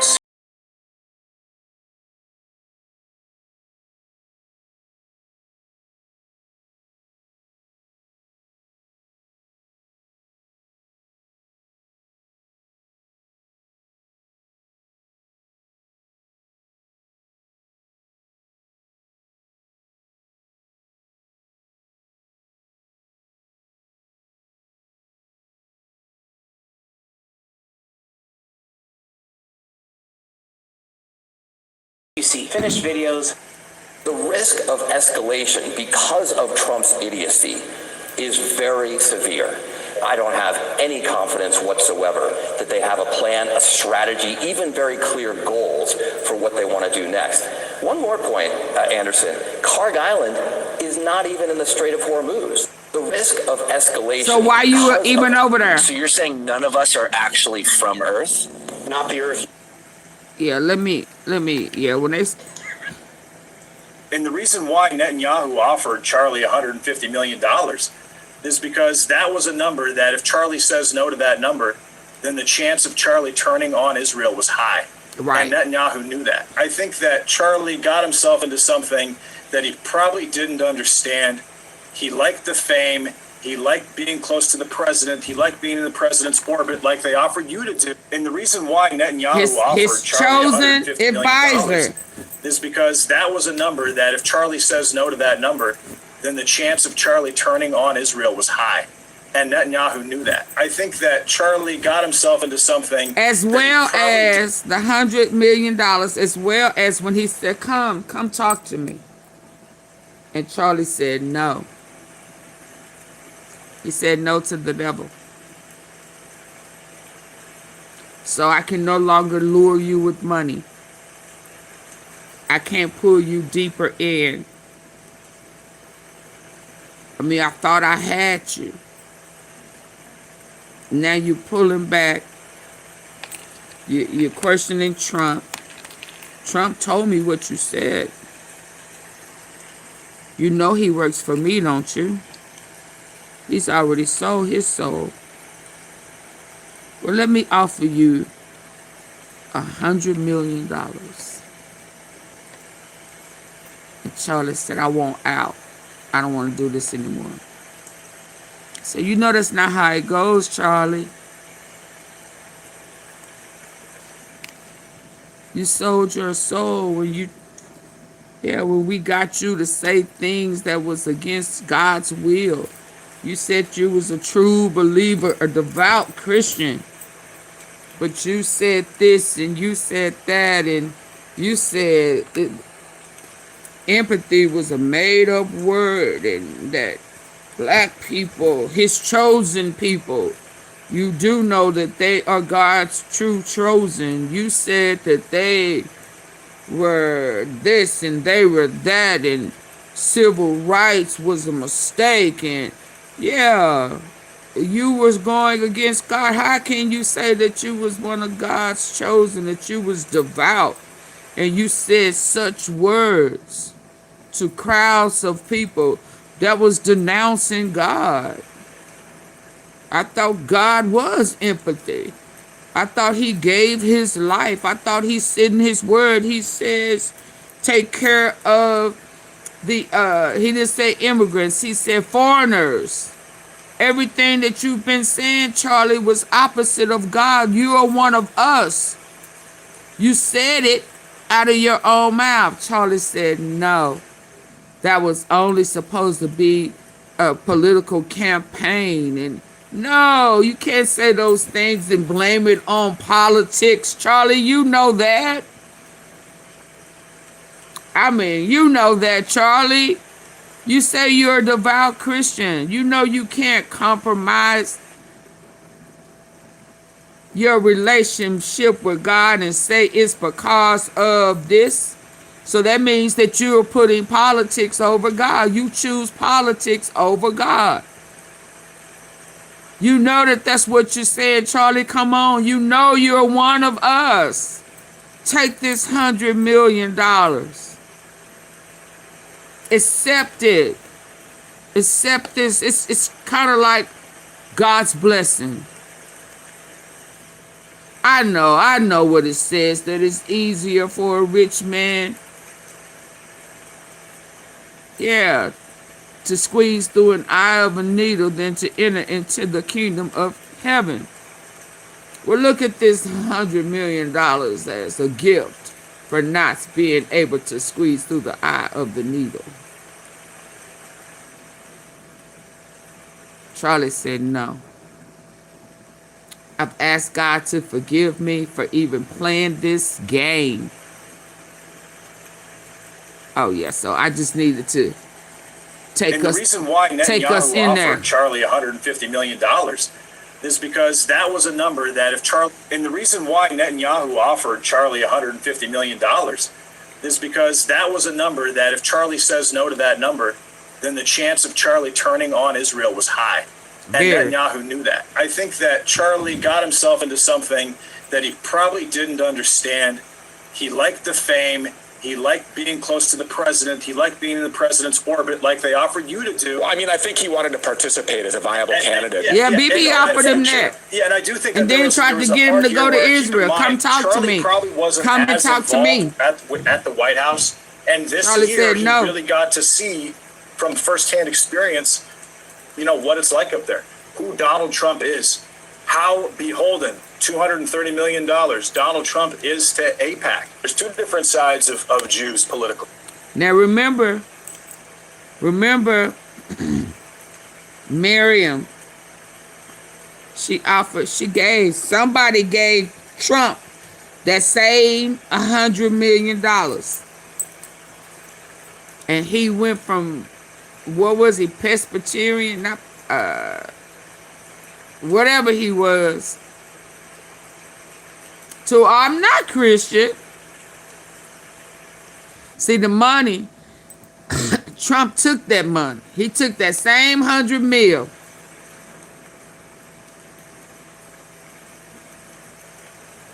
And now he's saying he know ain't nothing he can do to make it into the kingdom of heaven.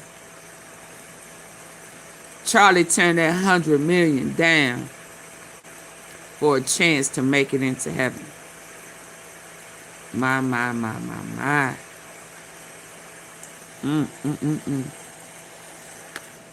So that's like they offered that's you their to do. sacrifice number. That's their sacrifice. That he probably didn't understand. He liked the fame. He liked being close to the president. He liked being in the president's orbit like they offered you to do. I mean, I think he wanted to participate as a viable candidate, in the future. And I do think that there was a part here where, keep in mind, Charlie probably wasn't as involved at the White House. And this year, he really got to see from firsthand experience, you know, what it's like up there. Who Donald Trump is. How beholden $230 million Donald Trump is to AIPAC. There's two different sides of Jews politically. You have the left-wing Jew, pornography, LGBTQ, trans ideology, miscegenation, right? And then you have, college as well, college indoctrination, feminism. And then you have the right-wing Jew, which is usury, war. And I think that war is probably the biggest thing that Charlie, and obviously the Epstein files, those major, those high-end color revolutions and those honeypot operations, that's the right-wing Jew involved with that, because that's what Epstein was actively involved in. Although he was, I guess you look at Clinton, he was kind of both sides. But so on the left side, Charlie is going to all these different events and he's preaching, start a family, right? Have kids. Don't watch porn. Forget about college. Save your money. Don't go to college. So he's damaging the left-wing Jew. Then on the right side, if he's not supporting Gaza and he's not supporting, what about the Epstein files gone? He wants AIPAC just born Jewish, a lobby like JFK wanted. He doesn't want to go to war with Iran. Then he has lost all of his value to the Jews, so to speak. And from their perspective, and did Charlie Kirk likely make a lifelong deal signed in blood with these people? Yeah, he probably did. And yeah, you mentioned Erica Kirk. Apparently, they didn't meet. Eric money, don't go to college. So he's damaging the left-wing Jew. Then on the right side, if he's not supporting Gaza and he's not supporting, he wants the Epstein files gone. He wants AIPAC to be a lobby like JFK wanted. He doesn't want to go to war with Iran. Then he has lost all of his value to the Jews, so to speak. And from their perspective, and did Charlie Kirk likely make a deal, a lifelong deal signed in blood with these people? Yeah, he probably did. And yeah, you mentioned Erica Kirk. Apparently, they didn't meet. Erica didn't say they met, but she said that she saw him. She was on a pilgrimage. And if I was in his situation, and I had all the money in the world, and I had a good family, and I had grandkids, and I had legacy, I don't care what they had on me. I would just be a patriot. Charlie Kirk was a fucking patriot. He was a patriot, legitimately, because he could have sold out, and he didn't. And I respect the hell out of him for that. And I can't say the same for Donald Trump at this point. And the reason why Netanyahu offered Charlie... Yeah, I'm just glad that before it was done, that he chose Christ. If that's all, I am happy for the young man. He chose to not take the $100 million.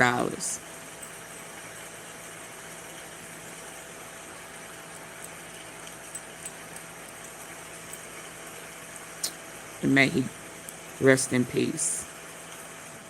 Okay, let's go to Candace, y'all.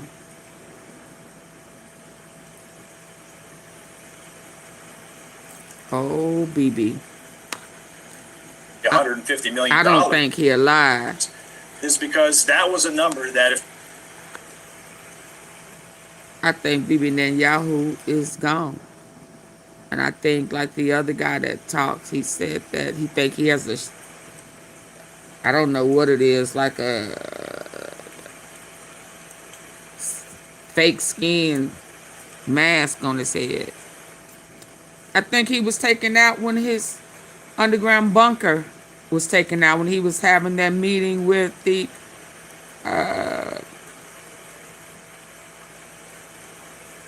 lead over.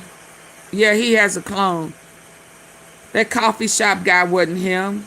And then the coffee shop guy, which was AI, is not even the guy now that they have that speaks sometimes with the heavy tongue, sometimes not.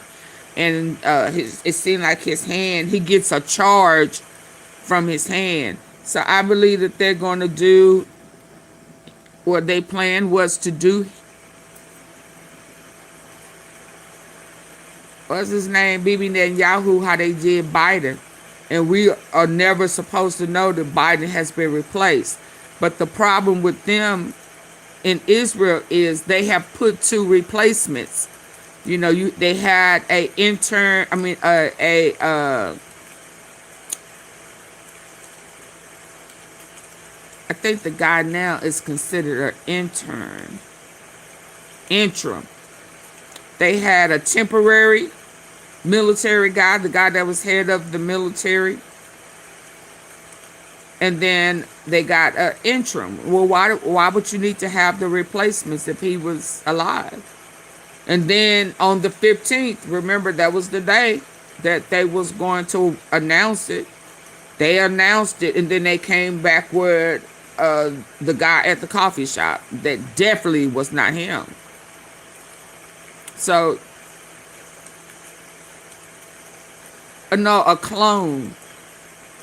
They use those clones. You remember I showed y'all where they had those bodies, where you can get a body, and all they have to do is put some type of chip, a memory chip in it.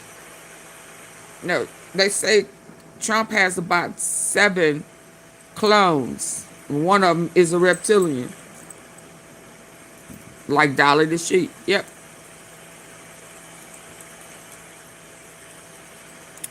And they probably have that Charlie Kirk lookalike, because we've seen him twice as a security guard. So I don't know what's going on. Let's get to her. Let's hear this. Shout out to Candace. Everybody should have a friend like Candace. I mean, of course, have a friend in Christ. What a friend we have in Jesus. Oh, you gotta have a friend in Jesus. You guys, happy Wednesday. Yeah.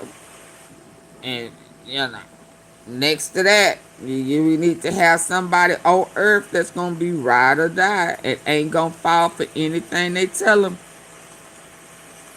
Because that is indeed who Candace is. She ain't falling for none of that.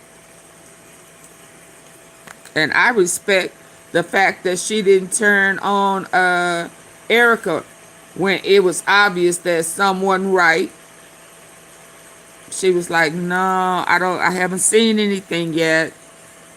But the Start the minute show by letting you know the that minute she saw something, oh my God, the minute she saw it, she been on it ever since.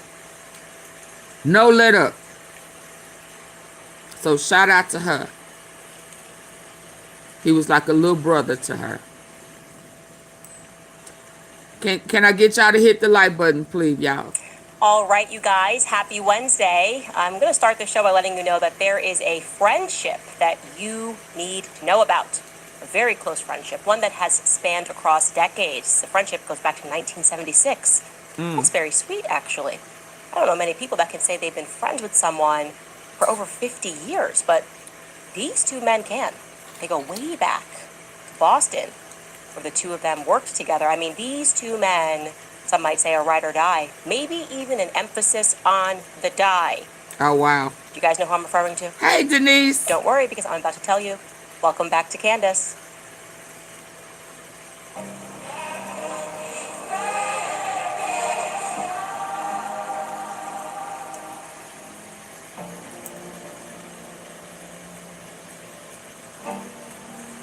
All right, you guys, this is, Baron Coleman often says on his show, but it's a high IQ outfit. You can't watch Baron Coleman's show unless you're high IQ. I have to extend that to tonight's show. You need notebooks. This is an AP class. This is now advanced placement, okay? It's advanced placement, Candace's podcast.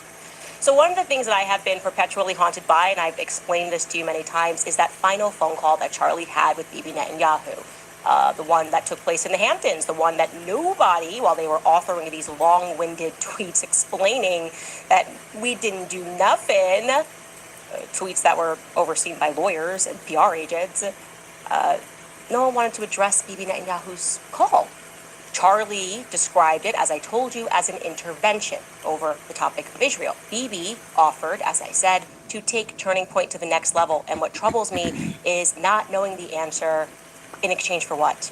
I mean, how much money would it take to bring an organization that is already pulling in $100 million per year to the next level? And also, where was this money going to come from? How are they going to generate that sort of an income? How could they know they were going to make that kind of money? I have an idea that it may have been guaranteed from, like, the first ingredient in Dove full body deodorant is alcohol. Alcohol is the #1 ingredient in Dove full. War racketeering, war in Iran, particularly the issue that Bibi and Charlie were butting heads about. War, they would know that. A couple of days ago, is a big business, not just a big business, the biggest business on earth, and it's also a overtly political business. Next thing we know, Charlie is dead. Turning Point USA is trying to twist and reimagine his legacy as pro-war in the Middle East, war in Iran, and Bibi is doing the most, right? Bibi is doing the rounds saying, I didn't kill him immediately, when no one initially thought that he killed him until he said he didn't kill him. Then we thought, did you kill him? It wasn't me, he said. But of course, as we thought further, I couldn't establish a connection between Bibi Netanyahu and Utah, right? Israel and Utah. Even though, as I began prodding the narrative of the Egyptian plains, it was revealed to me that there clearly is a connection to Israel and Utah. But why? How is this working? What's Bibi got to do with Provo? Does he have anything to do with Provo? Something was clearly missing, and then that something presented itself in the form of this lifelong friendship. Now, it would be difficult for me to overstate to you just how close Bibi Netanyahu is to Mitt Romney. Yeah, that Mitt Romney, the former senator of Utah, the one-time presidential nominee who ran against Barack. Mitt Romney and Donald Trump.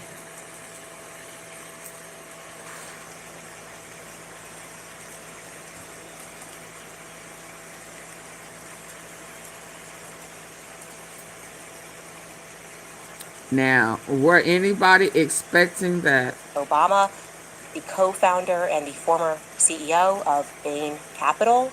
Provo, does he have anything to do with Provo? Something in... Oh, as I began prodding the narrative of the Egyptian plains, it was revealed to me that there clearly is a connection to Israel and Utah. But why? How is this working?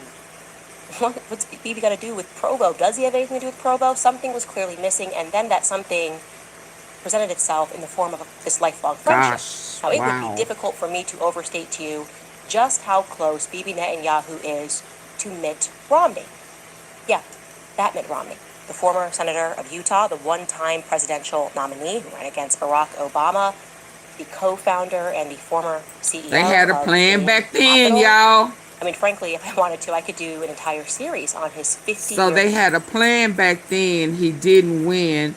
So the crook, who could we get in place to get their movement off, their plan, their New World Order? This is how the crook got in.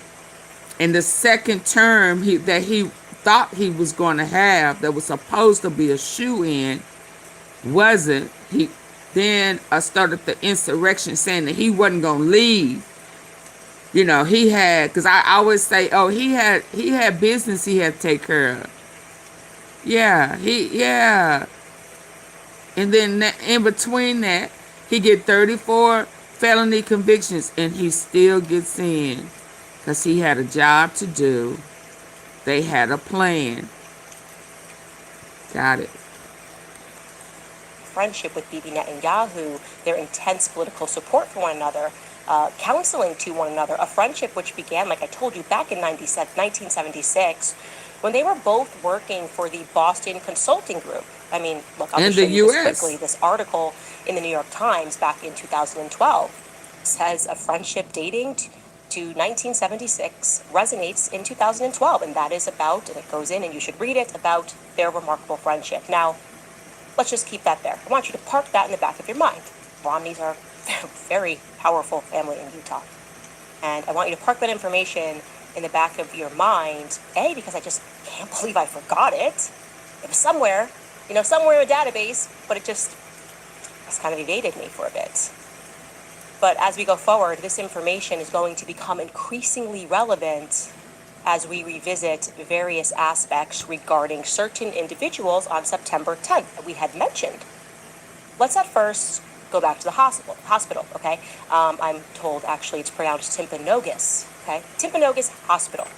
It's always been very strange to me, the setting, increasingly strange to me that we have no eyewitnesses inside of the hospital regarding September 10th. I mean, just randos that should be in the ER lobby, right? All of Turning Point, the staff that was there that day went over to the lobby. Not everybody went into the back, but they were there, right? We're talking about an emergency room. People go there all the time. Your kid breaks in, everyone's racing in the emergency room. I'm not saying it needs to be like totally packed, but I'm saying there should just be a few strays hanging around that can tell me something about it.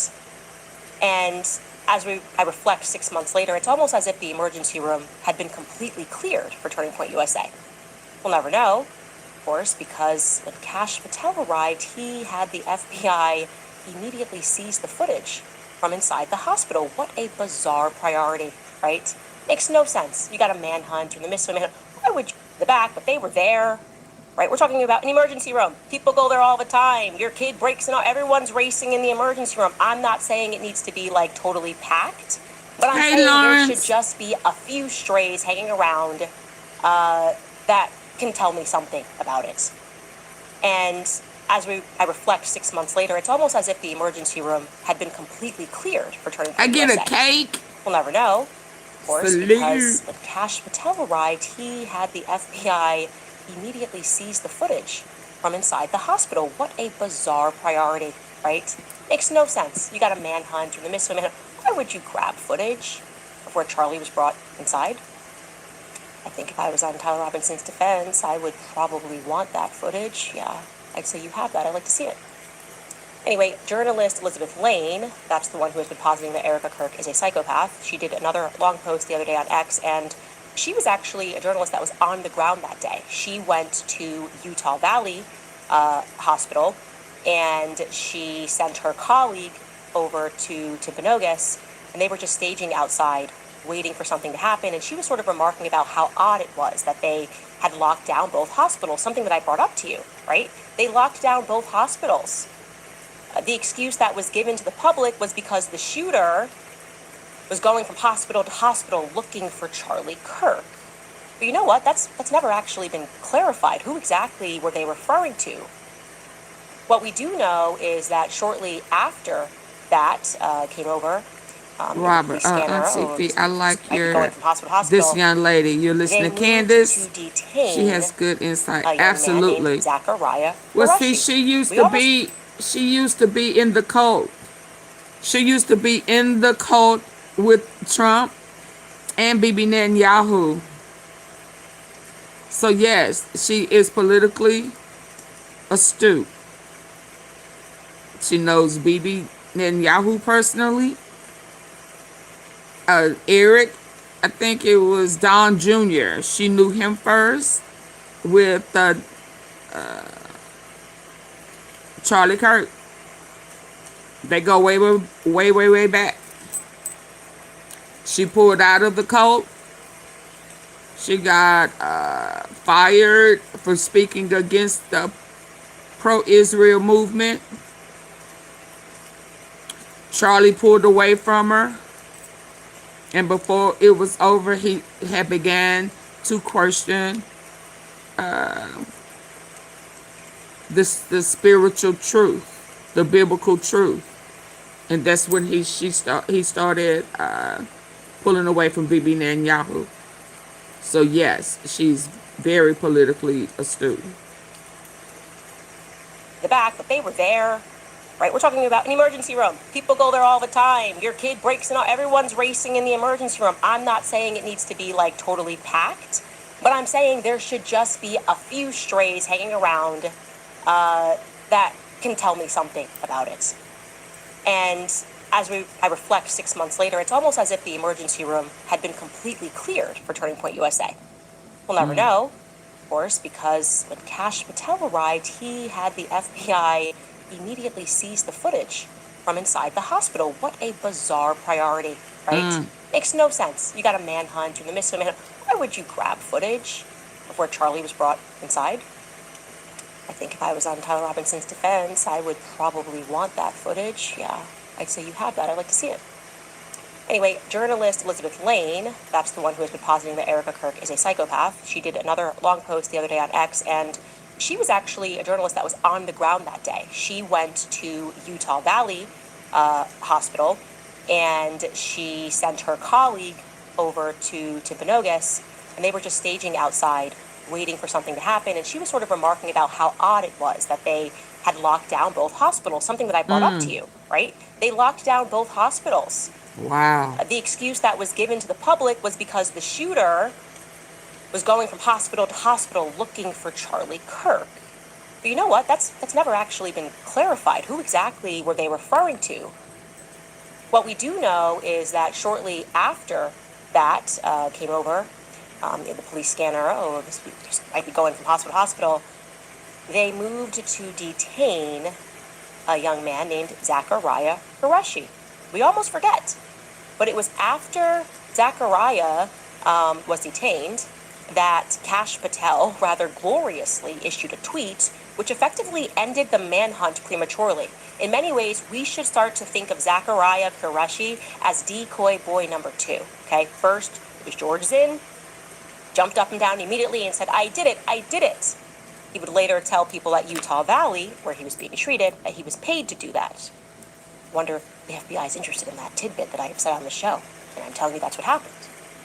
Wow, that was the first time that the responding police officers who said they felt like they were intentionally being right now sent she's all around won't were vote sent essentially until off of the she trail finds of the out what true happened to assassin. Charlie. But next came the public declaration from our director of decoy boy number 2. Okay, first it was George Zinn, jumped up and down immediately and said, I did it, I did it. I need for y'all to hit the like button. Please double tap the face of your phone or hit those 3 dots at the top right corner, please.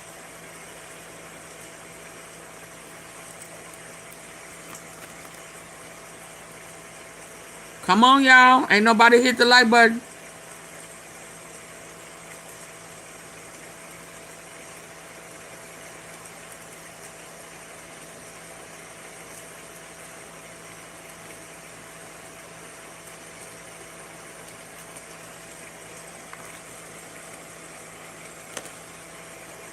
Come on, y'all.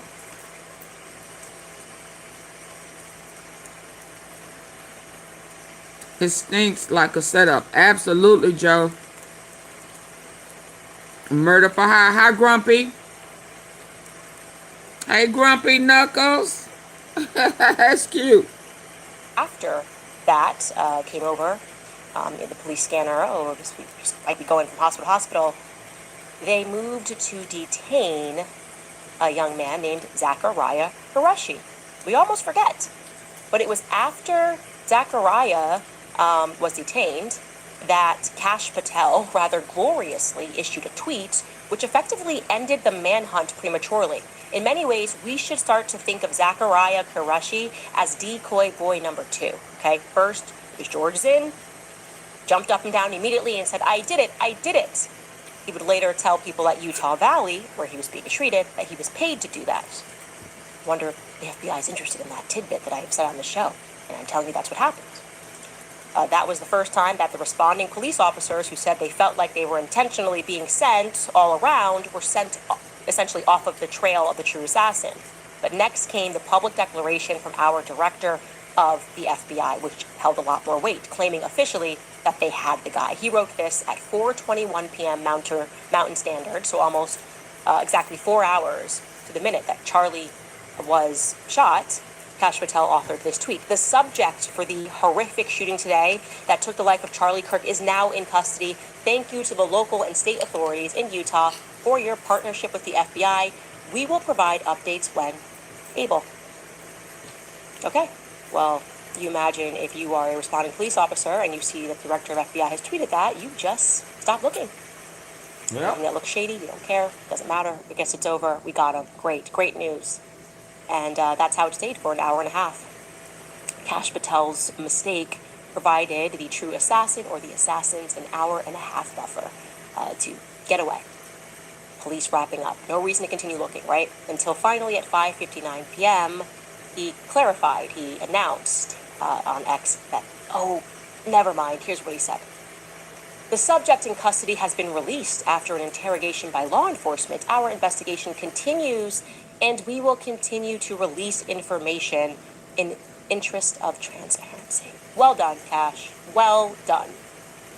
Again, no further information was provided as to why this particular individual was detained in the first place. Who is this guy? Who is Zachariah Qureshi? I wondered. Also, is there any chance, I know it's crazy, but is there any chance there's going to be another military connection? Well, apparently I'm a little late to the party because I was talking to Baron Coleman this weekend and he's like, yeah, I did an episode on Zachariah Qureshi. You should check that out. And I would say this to you guys that you're not going to believe this. But you probably will. You probably will actually believe this. Tomorrow, Zach's father, Zachariah's father, is actually an 06 military. You remember that term. Thursday, I was getting familiar with it and fumbled over my words. Mitch Snow, he said he saw this meeting conclude with a bunch of 05s and 06s coming out of Fort Huachuca. Well, Ahmed Qureshi, that is Zachariah's father, he is an 06 in the Navy. That means he's a commanding officer. That's the equivalent to a colonel in the Air Force. And he has extensive ties to the Middle East as well, I might add. You might have gathered that from his name. But let's take a look at Ahmed's LinkedIn because it is relevant. Again, this is Decoy Boy number 2's dad. Okay, let's check this out. It lists Ahmed first and foremost, as you can see here, as the president and COO of Built Incorporated, which is based in Dallas-Fort Worth, Texas. Now, I just want to honorably mention here that Texas seems to be a very common theme in this investigation. I think by now we all suspect, given the planes traveling that day, also the planes the day before from Fort Huachuca, that there may be a Texas play in Charlie Kirk's assassination, just like there was a Texas play in JFK's assassination, I might add. CIA ran that operation out of Texas. Anyway, what does Built Incorporated do? That's interesting, right? It tells us that the award-winning Built app provides 3D interactive and XR immersive intelligent instructions that are voice and text guided. Beginning with a product overview, Built includes tools that are required, parts included, and gently directs the procedures step by step. So we have some sort of an intelligence app, a that is 3D and immersive that can be used. Okay, so what does that mean? And more importantly, what does it mean in the context of a man who has spent 26 plus years in the military? Again, Ahmed Qureshi is currently a commanding officer in the military. We can see that by clicking through to his profile. He's an 06, which means he's not a small cheese, okay? Right there on his profile, it lets us know that he is the commanding officer, the headquarters of the East Coast. I don't know what the RC stands for, continental U.S. It tells us he's a captain, and that he it has all the dates here from May 2024 to present. You can see he's been 06 for a while. Previously, he was 05. Now, since the military is not a past life, but a current life for Ahmed, we can assume that whatever he's doing for Bilt does not conflict with his job in the military. In fact, we can further assume that Bilt is somehow related to his job in the military, because his LinkedIn also informs us that Ahmed co-founded Bilt back in 2015 when he was full-time as an 05. So Bilt's been a company for a decade. And you should know that this company receives funding from the Department of Defense. Okay, contracts from the Department of Defense. And curiously enough, Bilt received a large injection of cash, over $7 million, to be more exact, at a very interesting time. And I'm going to let Baron Coleman explain to you their curious pattern of federal funding that came in for Bilt from its inception to today. Take a listen.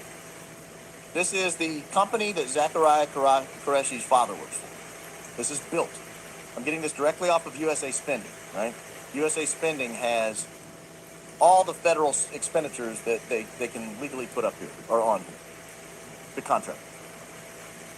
This is Bilt. They get their first little contract is a $50,000 contract way back in 2019. 2019, they just get a little $50,000 contract, got a 3-month pop period of performance, just 3 months, $50,000, but it gets them going, right? They're off the ground running. Then they get this next contract here, and it's big, $3.1 million. This $3.1 million contract was all the way back in 2020. So after that, we're going to show you here the timeline just because it'll get you there. After 2020, we've got a series of contracts here that frankly just aren't that big. I mean, they're big for like a single family income, but if you're trying to run a business, they're not huge. We've got $185,000, we've got $49,000, but we get this big $3.1 million contract way back in 2020. And then we got just a series over the next few years of smaller contracts. Just a little 1 million, but again, nothing major, nothing crazy. Until this one, boom, 4.9, 2.4. Well, when the hell were these contracts? When were these contracts? I'll tell you what, I'll be really suspicious if these contracts were in the planning phases of the Charlie Kirk event at Utah Valley University. I'll be really suspicious because we said the Utah Valley University event was probably beginning to be planned around June. The exiting of Charlie Kirk from this mortal plane, we estimated, based on our investigation, started around March or April and really heated up in June and July. So when were these massive $7.5 million worth of contracts on a company who had not had much more than one single contract of any value in the previous 4 or 5 years? When was this one? Let's look here. It's these, I'll make it the top 2 lines. Let's look together and see when these 2 contracts were. Up June 1 and June 16 of 2025. June 1 and June 16 of 2025.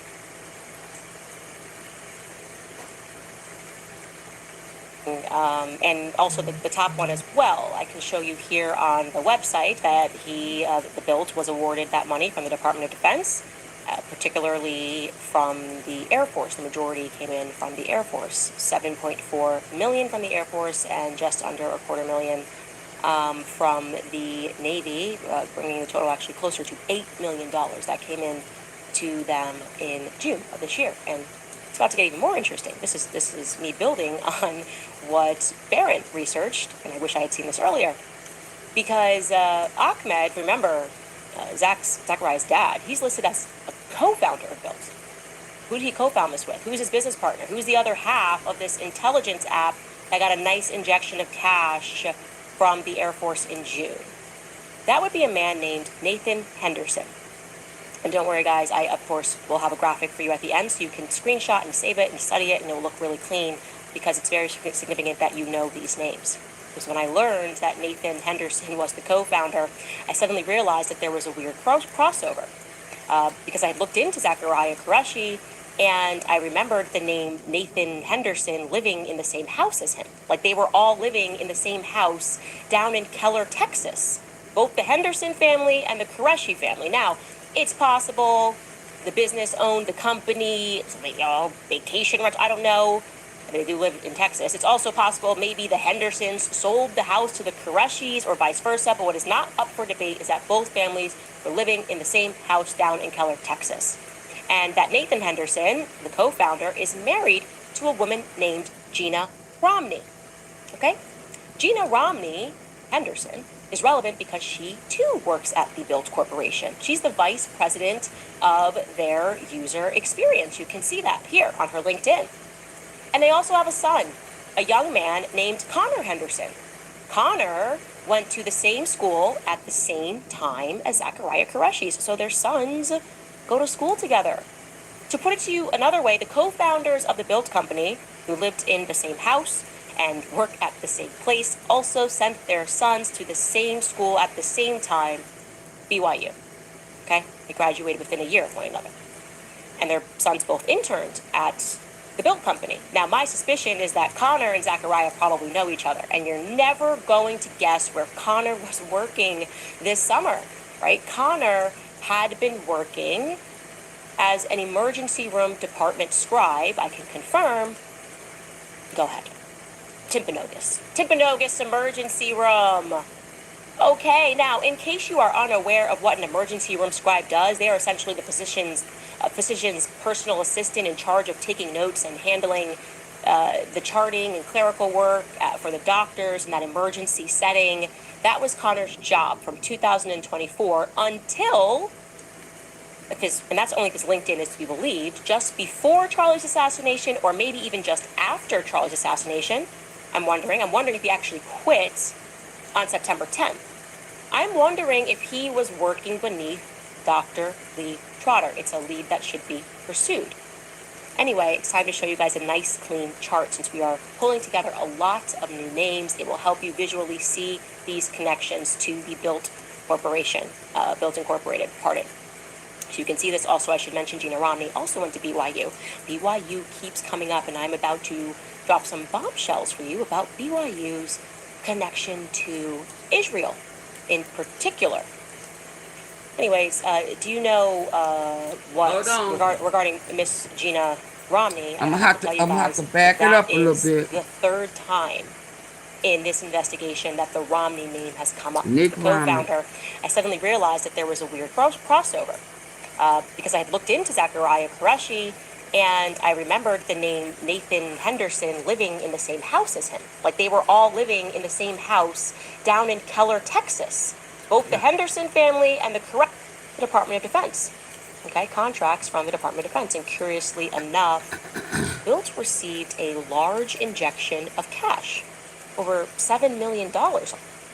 Now, who? I missed it, y'all. I gotta get it. Some sort of an intelligence app that is through investigation. I think by now we all suspect, given the planes traveling that day, also the planes the day before from Fort Huachuca, that there may be a Texas play in Charlie Kirk's assassination, just like there was a Texas play in JFK's assassination, I might add.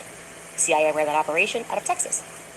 Anyway, what does Built Incorporated do? That's interesting, right? It tells us that the award-winning Built app provides 3D interactive and XR immersive intelligent instructions that are voice. Thank you, Mrs. Tom. Thank you. Who I missed. Beginning with a product overview, Built includes tools that are required Thank parts you, included and gently directs the Sassafras. procedures step by step. So we have some sort of an intelligence Kind app of looks that is 3D and immersive that a can lot be for a used. lot Okay, of so what does Tyler. that mean? And more importantly, what does it mean in the context of a man who has spent Thank you, Denise and 26 Tim. plus years in the military? Again, Ahmed Qureshi is currently a commanding officer in the military. We can see that by clicking through to his profile. He's an 06, which means he's not a small cheese, okay? Right there on his profile, it lets us know that he is the commanding officer, the headquarters of the East Coast. I don't know what the RC stands for, continental U.S. It tells us he's a captain and that he, it has all the dates here from May 2024 to present. You can see he's been 06 for a while. Previously, he was 05. Now, since the military is not a past life, but a current life for Ahmed, we can assume that whatever he's doing for Bilt does not conflict with his job in the military. In fact, we can further assume that Bilt is somehow related to his job in the military, because his LinkedIn also informs us that Ahmed co-founded Bilt back in 2015 when he was full-time as an 05. So Bilt's been a company for a decade. And you should know that this company receives funding from the Department of Defense. Oh, Okay, yeah, of contracts course. from the Department of Defense. And curiously enough, Bilt received a large injection of cash, over $7 million, to be more exact, at a very interesting time. And I'm going to let Baron Coleman explain to you their curious pattern of federal funding that came in for Bilt from its inception to today. Take a listen. This is the company that Zachariah Qureshi's father works for. This is Bilt. I'm getting this directly off of USA Spending, right? USA Spending has Hit the all like the federal button. expenditures that they can legally put up here or on here. The contract. Please. This is Bilt. They get their first little Hey, contract Robert. is a $50,000 contract way back Grumpy in Knuckles, thank you. Let's read this. 2019. 2019. Let's read. Glad you doing this, T. Thank you. People keep lying on this woman when the receipts are evident. I agree. We ain't going for it no more. Our blinders are off. You are just as brave as Candace. Aw, thank you. Thank you, Grumpy Knuckles. I appreciate that. We gotta know the truth. We deserve to know the truth.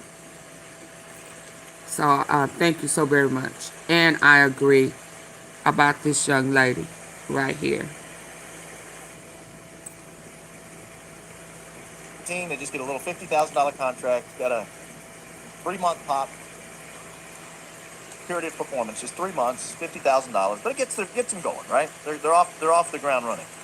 Then they get this next contract here, and it's big, $3.1 million. This $3.1 million contract was all the way back in 2020. So after that, we're going to show you here the timeline just because it'll get you there. After 2020, we've got a series of contracts here that frankly just aren't that big. I mean, they're big for like a single family income, but if you're trying to run a business, they're not huge. We've got 185,000, we've got 49,000, but we get this big $3.1 million contract way back in 2020. And then we got just a series over the next few years of smaller contracts. Just a little 1 million, but again, nothing major, nothing crazy. Until this one, boom, 4.9, 2.4. Well, when the hell were these contracts? When were these contracts? Wow. Funneling their money. I'll be really suspicious if these contracts were in the planning phases of the Charlie Kirk event at Utah Valley University. And when they offered him 100 grand, I'll be really suspicious. 100 million. We said the Utah Valley University event was probably beginning to be planned around June. The exiting of Charlie Kirk from this mortal plane, we estimated, based on our investigation, started around March or April and really heated up in June and July. So when were these massive $7.5 million worth of contracts on a company who had not had much more than one single contract of any value in the previous 4 or 5 years. When was this one? Let's look here. It's these, I'll make it the top 2 lines. Let's look together and see when these 2 contracts were. Oh, June 1 and June 16 of 2025. Wow. June 1 and June 16 of 2025.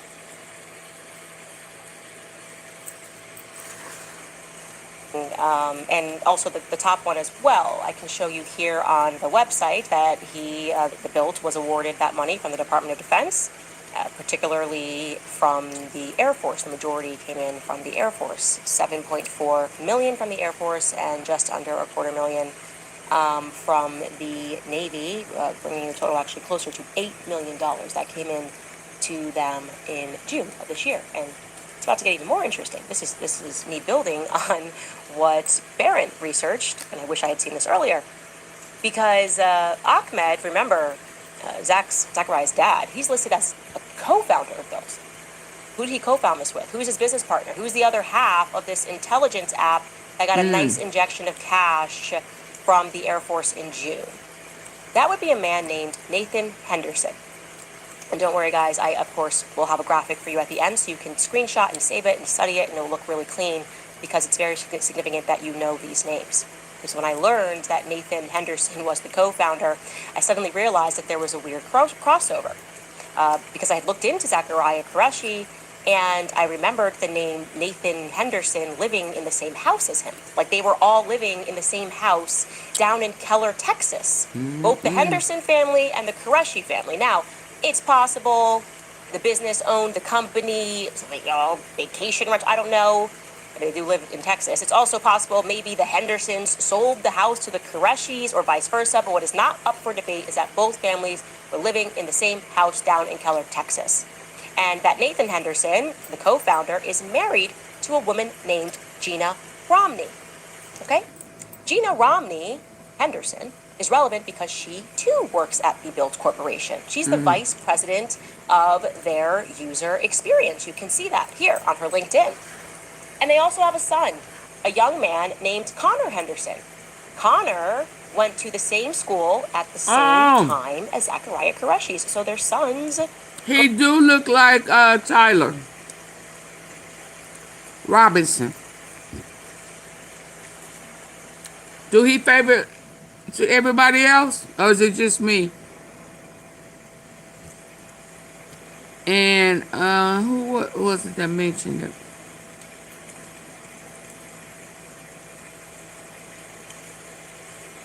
He resembles Robinson.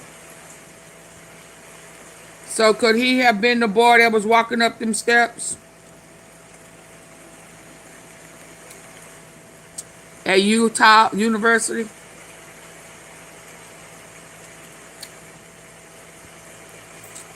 That was on the roof? Because he favors Tyler Robinson to me. Absolutely, that's true. Go to school together. To put it to you another way, the co-founders of the BILT company, who lived in the same house and worked at the same place, also sent their sons to the same school at the same time, BYU. Okay? They graduated within a year of one another. And their sons both interned at the BILT company. Now, my suspicion is that Connor and Zachariah probably know each other, and you're never going to guess where Connor was working this summer. Yeah, okay. Right? Connor had been working You as were right, an emergency Grumpy. room department scribe. I can confirm. Go ahead. Timpanogos Emergency Room. Okay, now, in case you are unaware of what an emergency room scribe does, they are essentially the physician's personal assistant in charge of taking notes and handling the charting and clerical work for the doctors in that emergency setting. That was Connor's job from 2024 until, and that's only because LinkedIn is to be believed, just before Charlie's assassination, or maybe even just after Charlie's assassination. I'm wondering if he actually quit on September 10th. I'm wondering if he was On working that day. beneath Dr. Lee Trotter. It's a lead that should be pursued. Anyway, it's time to show you guys a nice, clean chart. Since we are pulling together a lot of new names, it will help you visually see these connections to the BILT Corporation, Bills Incorporated, pardon. So you can see this. Also, I should mention Gina Romney. Oh. Hold on. Get the lights up, y'all. Come on.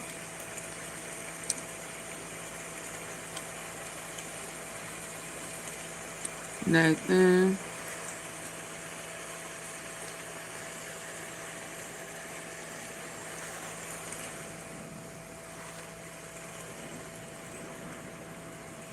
Also went to BYU. BYU keeps coming up, and I'm about to drop some bombshells for you about BYU's connection to Y'all better hit the like button. In particular. Anyways, do you know regarding Miss Gina Romney? I have to tell you guys, that is the third time in this investigation that the Romney name has come up. I hadn't spoken about it before because I just thought, well, it's the Romney family. They're big in Utah. That's not that weird until I realized how close Mitt Romney was to.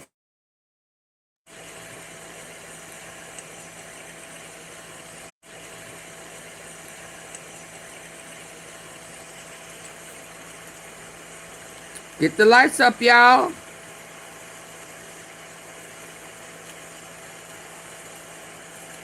Guys, that is the third time in this investigation that the Romney name has come up. I hadn't spoken about it before because I just thought, well, it's the Romney family. They're big in Utah. That's not that weird until I realized how close Mitt Romney was to Bibi Netanyahu. And I just found myself wondering, if they talked about Charlie at all.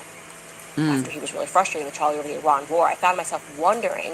And then I realized that all of these connections to the Romney I should probably share with you. And this very weird connection to BYU in particular. You're going to be shocked at what I learned about BYU, and I'm not going to say allegedly in this next portion because I know it for a fact. We're going to talk about the CIA and what they have to do with that Utah University when we get back from a brief break. All right, you guys, thanks to you, last year, Preborn helped to rescue over 80,000 babies, and today you can help save even more. Every single day, thousands of women hear the same devastating lie that abortion is their only option. Yeah, I need the like button hitting, so hit the 3 dots at the top right. I need for it to get into the algorithm.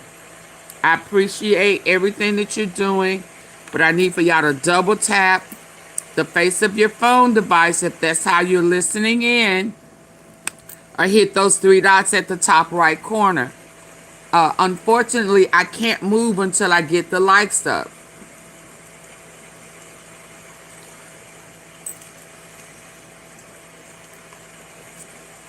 Thank you, me. Y'all come on. I mean, we've been doing this too long for me to have to stop. Come on. As well, I'm just showing you factual pictures of the players, and I will leave it at the facts. Now, a fact is that the Romneys are an exceedingly powerful family in Utah, okay? I am talking generational power. Romney grew up with a silver spoon in his mouth, extraordinary amount of wealth. Everybody knows that. You speak to any person that lives in Utah, they will tell you that. And they're also extraordinarily powerful in Mexico as well. There was a Mormon colony that moved down there. And just put that in the back of your mind. Don't stop hitting the like button. The Romney names come up in my research a few times, just like Texas was coming up in my research a few times.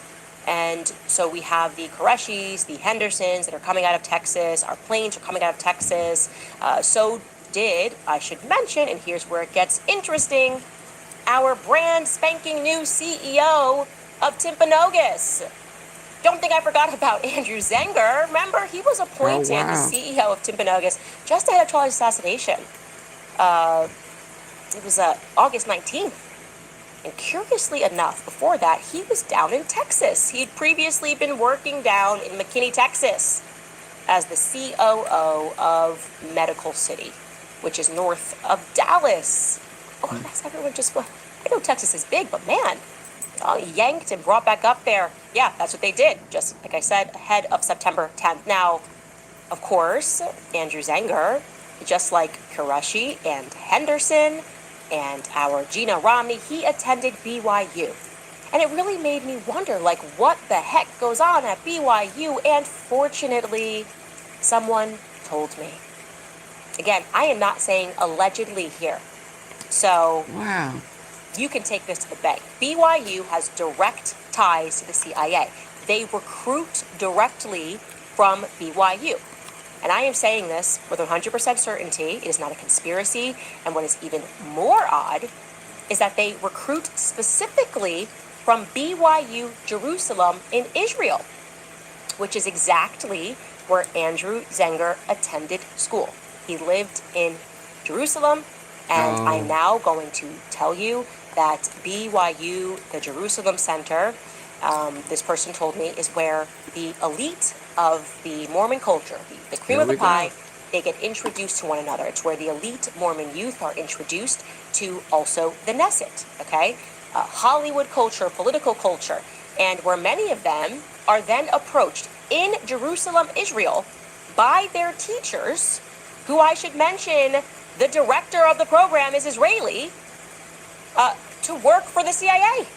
Could you imagine being approached to work for the CIA in Jerusalem by Israelis? Notice, again, I am not saying allegedly here. I know this for a fact. I cannot be sued for this. This is factual. Andrew Zenger was out there, and he was out there, I should mention, during Mitt Romney presidential election season. He was also good friends with a guy named Jeffrey Knuckles, who was out there as well, who later served as an advisor to the Romney campaign. He was also friendly, and a person that was out there was a guy named Caleb Cunningham, who was also an activist that worked for the campaign. Him, Caleb, and his brother were actually out there in Jerusalem. I want to, again, make it clear, I am not shooting in the dark with this. In fact, I can tell you specifically what the name is of the company that the CIA uses to bring some of this youth talent on board. They specifically use a company, and this will trigger them if they're watching, called Metro One Talent. Metro One Talent. That's how they interview their talent and set them on the path to joining the CIA. Now, there's one more person who is tied to this clan. It's very strange. Why are we recruiting? The question is, was Andrew Zenger recruited?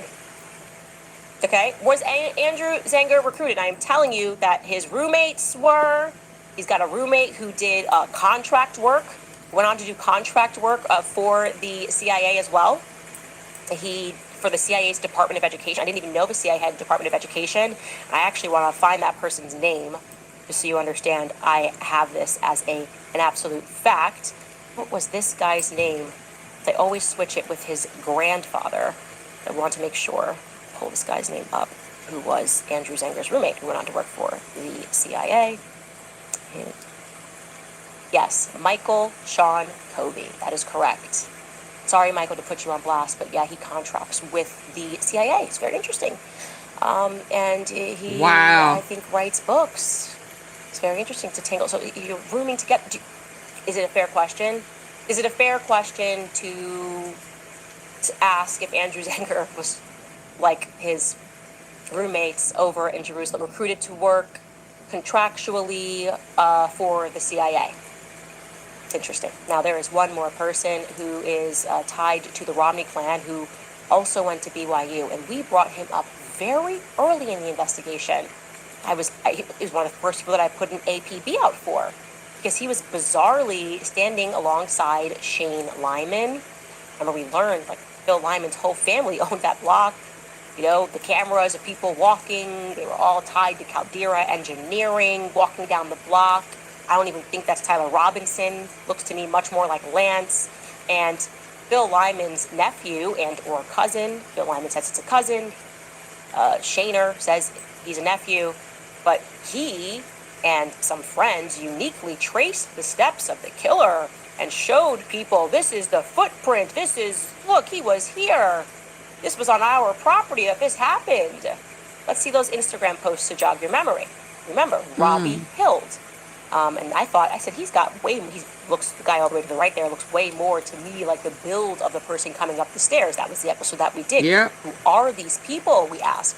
Why is Robbie Hild, and why are they posting like they have exclusive access? What are the chances that this happened? Look, the footprint. That footprint is meant to be documented. I remember this. It wouldn't be hard to make a footprint. You just take someone's shoe and do that. Anyways, like I said early on, I put on that APB. I put out that APB for Robbie Hild because we couldn't find his name at the time, and then we did. And I learned from viewers at home that his family is allegedly married into the Romney family. Okay? Now, I cannot find a document where I put this together and put in all of the information of how Robbie Hild was married into the Romney family. I know across social media they were involved, the campaign. I need to now reestablish that connection. So I will again, because it seems I accidentally deleted that email. If you know how the Hild family is related to the Romney family, please email us at moretips@CandaceOwens.com. Because that would be a stunning connection. Like I said, my memory serves me correctly that there was a connection between these two families that was established early on that I thought nothing of, and now it matters. But what we know for certain is, like I said, Robbie, he also went to BYU.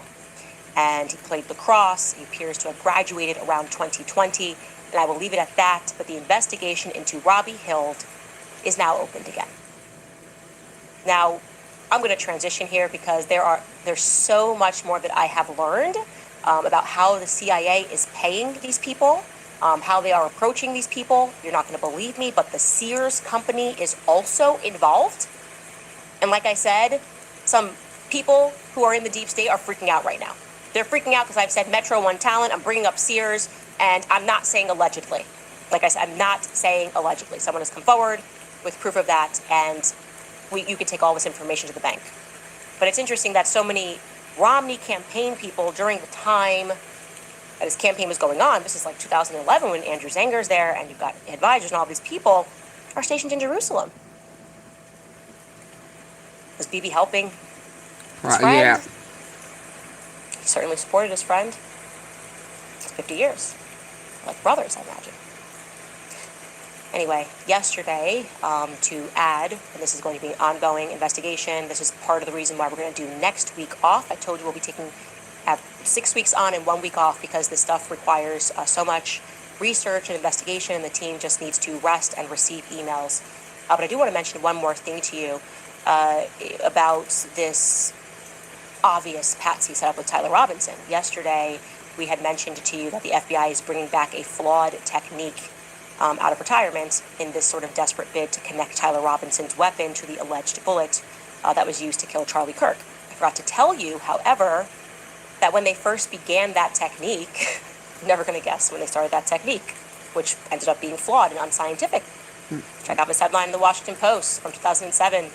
FBI's forensic test is full of holes. The article was on to say the science, which is known as comparative bullet lead analysis, was first used after President John F. Kennedy's assassination in 1963.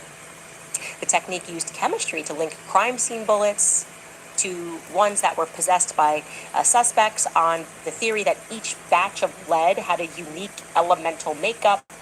In 2004, however, the nation's most prestigious scientific body concluded that variations in the manufacturing process rendered the FBI's testimony about the science unreliable and potentially misleading.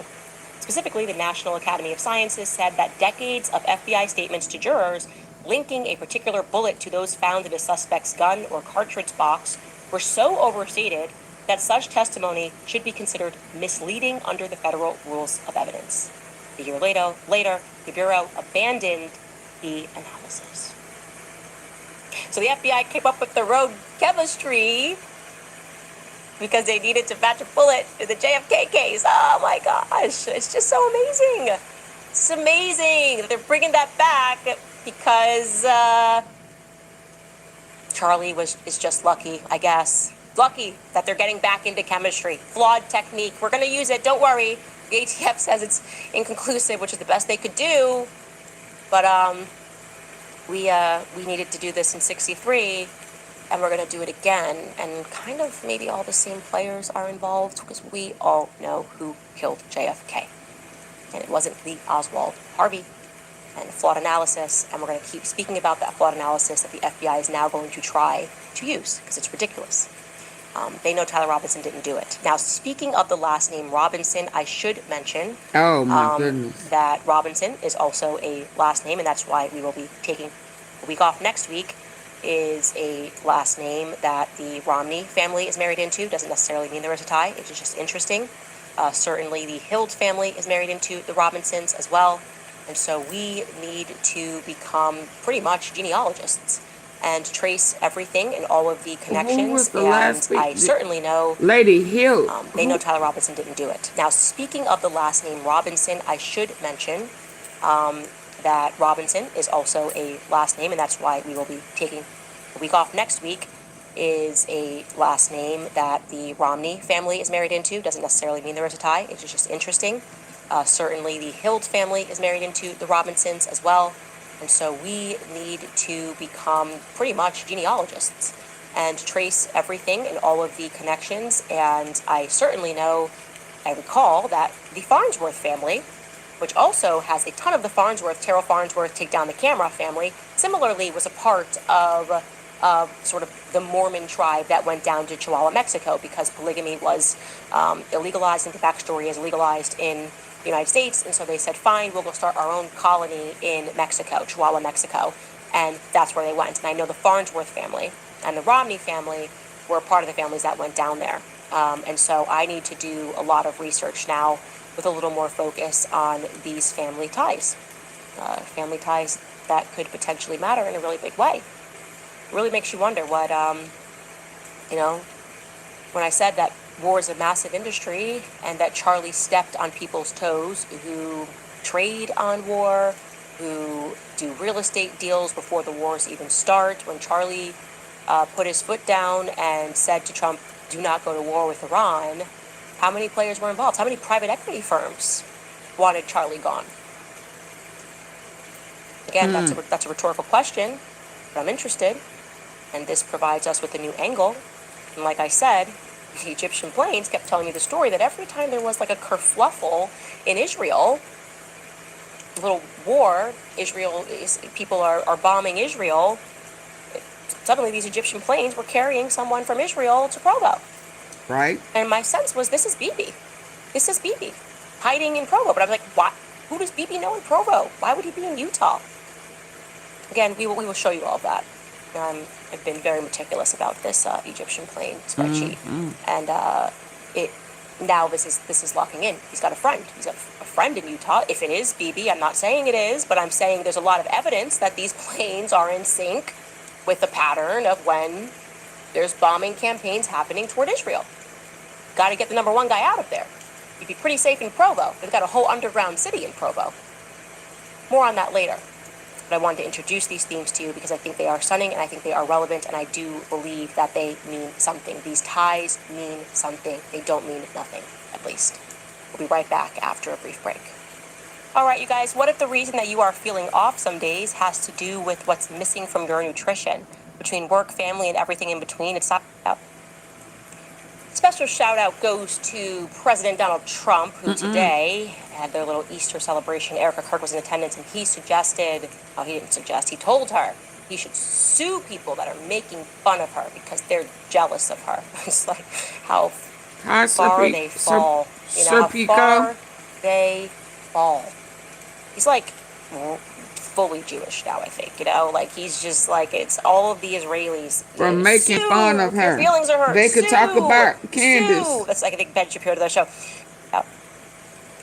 Special shout out goes to President Donald Trump, who today had their little Easter celebration. Erica Kirk was in attendance, and he told her he should sue people that are making fun of her because they're jealous of her. It's like how far they fall. How far they fall. How much? 3 of 7? He's like fully Jewish now, I think, like he's just like, it's all of the Israelis. Sue! If your feelings are hurt, sue! Sue! That's like, I think Ben Shapiro to that show. She should sue her! For telling the Special truth. Shout out goes to President Donald Trump, who today had their little Easter celebration. Erica Kirk was in attendance, and he told her he should sue people that are making fun of her because they're jealous of her. It's like how far they fall. How far they should fall. Everybody he make fun of sue him? Fully Jewish now, I think, like he's just like, it's all of the Israelis. Sue! If your feelings are hurt, sue! Sue! That's like, I think Ben Shapiro to that show. She should sue her! Anyway, we should watch that clip of what Trump said. Take a listen. Delighted to join the countless Oh, this is Christians junky. across the country and around the world as we prepare to celebrate a thing called Happy Easter. Do we have that? Everyone happy? Anybody that doesn't want, hello, darling. Wow, this is a good table. I like that table. You're doing well, right? Okay. I think you should sue them, but I told her, you ought to sue somebody. They're so jealous of Erica. I said, you ought to sue their I can say you're not allowed to say this. You have to be nicer. Sue their ass off. But I want to thank all of those who are helping us honor Holy Week here. What a way to honor Holy Week. Sue them. Sue them. Everybody's just jealous of you. It's like, there's something that's just so middle school about this. It's, no, we want to know who killed Charlie Kirk. Absolutely. So could you park aside the lawyers and get information for us, Trump? No, you can't do that, can you? Right? You obviously can't do that. You know, if you're going to sue somebody, is that a black? Files, a good reason to sue is like getting away with raping Is kids that for a decades black and Erica protecting Kirk? them because of who they are. Yeah, maybe somebody at the 33 Club should be sued. You're going to sue Drewski? You're going to sue us for knowing that they're lying about everything, for keeping track of their lies? By the way, I would like to keep reminding you that most of us welcome a lawsuit because then they would be required to give us the information that we're asking for. Yeah, that's what got Melania caught up. That same advice got your wife trying to sue We don't have to Michael guess. Wood. We can demand. We could do exactly what Tyler Robinson's defense is doing, saying, how did you get this technology? We'd like to see the literal receipts. What was the chain of custody? What happened in you should Romania? Never sue, which is just some advice, is if truth is not on your side, because it will come out eventually. It'll be painstaking. Because the easiest thing to do, if truth is on your side, is just answer the questions. Hand your phones over. Do a long sit down. Right? Publicly. Do it for the public. Yeah. And they're not going to do that, right? It's just, we're powerful. We have money. Scott Besson can issue letters on the spot and say they're great. Look, we are at the White House celebrating Easter. This That's is power. what my There is husband no would true want. power. I really did love truth. him. And that's what they're learning. This is the lesson that they're learning. It is just a figment of your imagination if you don't have truth on your side. It's an illusion. And it's very easy to cut through that illusion with truth. And so they're mad. They're big mad. Anyway, you guys, if you would like to support our show, we have new merch on the website. I want to tell you guys, the CIA tumblers, I forgot who commented that a few shows ago, and I said we would take it back up to the boss man. They will be restocked on April 13th, so that's good news. You can also get a hard copy autographed bundle, now available on our website, Make Him a Sandwich and Blackout, both hand-signed by me, so no two copies are the same. And yeah, there we go. Hey, Jerry. We have, from top comments from last episode, Mark Wilding wrote, this is regarding Terrell Farnsworth, the guy taking a chair from a crime scene to stand on to mess around with the camera, also part of a crime scene, that a man was murdered in moments before, was the first moment that I realized that effery was afoot. Yeah, and I'll tell you, we never really switched from that foot, did we? Right? We just like, as soon as we saw that, we were like, that's weird. But then maybe there's an answer for it. And then Terrell was all crazy on the phone, and I was like, no, something ain't right. That was weird. Right. We don't know, but we know. About, like, No, we don't know, but we know. Actually died. I feel like there's nothing else going on. What are your guys' priorities right now? Kale Miles writes, I think they should make those 600,000 documents public. Let us sort through them. Great advice for Tyler Robinson's defense. They can get them over to Ian Carroll. He's got a website that is capable of doing that. You can listen to the public. I will promise you, we will be the army of paralegals that will go through these documents, because we got some questions. Me, especially, I've got some questions. I will go through every single one of those documents if you give them to me. For free. You do not need to pay me. This matters to me. I want to know the answers to the questions that I have that are not being answered by the Epstein class. We just sue. We just sue people who know how disgusting we are. It's just enough money. We have enough money to be deceitful. The reason we lie is because we're rich, and we can. We have lawyers that make it okay, and you don't, peasants. Well, like I said, we have truth on our side, and that seems to be enough because you guys sound a little bit nervous. Comments regarding today's episode. Yoshi writes, who uses a photo of a grieving widow walking out on stage in her sparkle suit to a show of fireworks in a direct mail plea for more donations. Talking about Turning Point, and the CEO, Erica, apparently didn't expect to feel so shocked and disgusted opening the mail today. It's so not normal. I did hear this. They've sent some mailers around, and it's her walking out with sparklers at the funeral, I think, and people find it to be very strange. Also, somebody sent me, because, like I said, I was in a haze in the day after Charlie was assassinated, but I did not realize how quickly Turning Point, like 48 hours later, sent out text messages. It was like, "Hi, I'm Erica, and for Charlie's legacy, please give." It was so the ick what I had reading this, to switch the gears so quickly into how can we fundraise off of this. It's just dishonorable. That's what it is. It's dishonorable. 007 writes they eliminated the Ron Paul threat at Romney's 2012 convention with a fake floor vote, changing the delegate rule. 2012 is when Charlie Kirk fell in love with free markets and liberty. Ron Paul took to campuses and almost stole the party platform. Does that sound familiar? And my producer has a note that the RNC altered the convention rules to bind delegates in future elections to vote for the candidate who wins their state's primary caucus. The RNC also refused to recognize Paul's delegates from Maine. You know, it's funny because I have to go back because I wasn't in politics then. And so I'm having to remind myself of all of these scandals and what they mean and like what being capital does. And aren't they kind of tied into the war profiteering system? I don't know. Again, I need to now go back and revisit all of these things, which is why next week we really want to focus on that. It feels, like I said, very relevant. I missed the friendship of Romney. Utah is like his state. It's his state. If you, like I said, if you speak to people in the LDS community, She's gonna come they back will tell you that, how powerful the Romney with family is. vengeance. And they're actually not well liked. I'll also add that as well. They're considered remarkably corrupt, according to people familiar with them.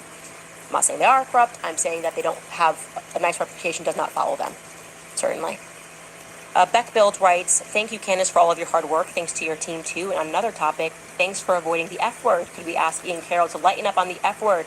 I could share his content more to my Christian friends. Thank you, Ian Carroll.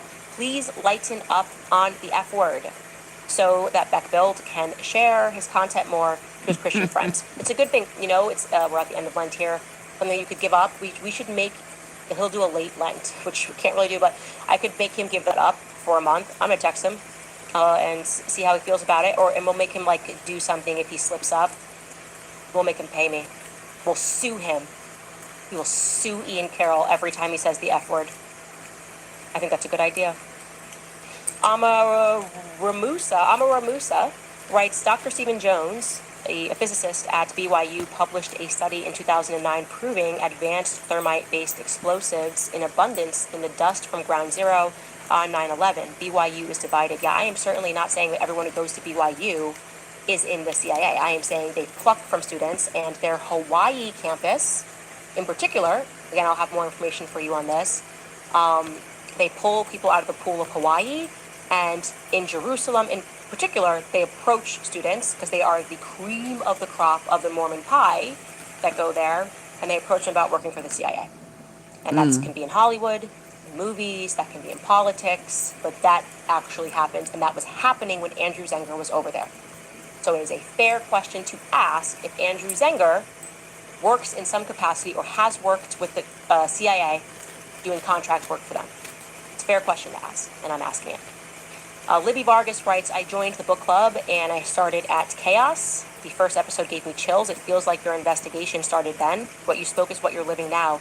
David with his sling, unaware of Goliath, God bless. Wow, I didn't even appreciate that. Yeah, when I was reading Chaos, it was like that. It's like, oh, this is what we were told. The Manson murders, this is what the narrative was. And you're like, wait, but everything did not happen that way. It's like the opposite. And then like behind this is this CIA apparatus, and this is clearly like all CIA, and with the purpose of socially engineering society towards some goal.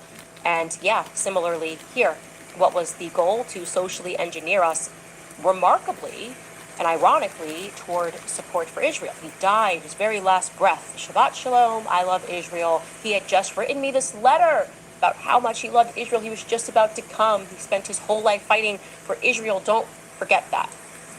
As you march forward, don't forget how much Charlie loved Israel. That was the vibe, which made us go, something ain't right. Because they're lying. They're lying about what he was going through. He was under immense pressure, and he was done. As he wrote, as he said, was done with the pro-Israel cause. He abandoned. It's He time. left me no choice but to The time abandon the he spent with his pro-Israel daughter cause. beforehand, Would have been nice if, she would rather than behold attacking that Joe precious Kent, in her heart. they Who? themselves came out with that information and wouldn't have considered Joe Kent. Why didn't Andrew want to come out with that information to the public? Why didn't Erica want to assert that to the public? Like, he was actually abandoning the pro-Israel cause because my husband was under a tremendous amount of stress in the end because they were pulling money from him and they were threatening him, you know, financially, and he felt morally blackmailed by them, and they were telling him who he could speak to and who his friends could be. Could you imagine how different sentiments would be toward her if she at all ever reflected what he was going through in the last few months? Instead, we got, well, you can't question why she didn't do that. She's a grieving widow. She's forced to assume his role in reverse. Everything that he did, like LBJ did after JFK's death. She's forced to do that. It's brave that she's doing that. It's godly. It's inspired that she's doing that. Okay. I don't know what else to say. I think that is all for the comments that we have. Oh, I missed one. 7 Sheets wrote, here for the authenticity. Candace, along with Barron, etc., could replace the entire alphabet agencies, and I think we'd be so much better off. Sad realization, but at least the people are following truth over slop. Yeah, I totally agree. I enjoy Baron Coleman's show so much. I also enjoy Lionel Nation's show so much. I love watching these shows, and I mean, it's just the research, and I think that's what separates it. Is I was saying to my team, it's like so many people have podcasts, and what they're really doing is it's really cheap form of podcasting where they're just playing a clip and reacting to it, right? We're playing a clip and reacting to it, like, oh, I'm reacting to the Daily Mail article. Well, are you actually going to do the work and read through the documents and read the 28 pages plus the addendums and the attachments and comprehend what's happening, or are you just going to be a commentator, like, you know, part of the commentariat, and just go, oh, this person's evil, this person's demonic, I can't stand it, this is wrong. For now, that's what that is, sweetheart. And we respect you and your turnaround and your relationship with him and your intensity. Keep up the great work. We really, really appreciate you. Okay, y'all, it's time to go. I will see y'all tomorrow. It is 11:59. Okay, y'all have a good night. Don't let the bad bugs, dirty diapers, lion bug bite. Good night. Thank you. Me.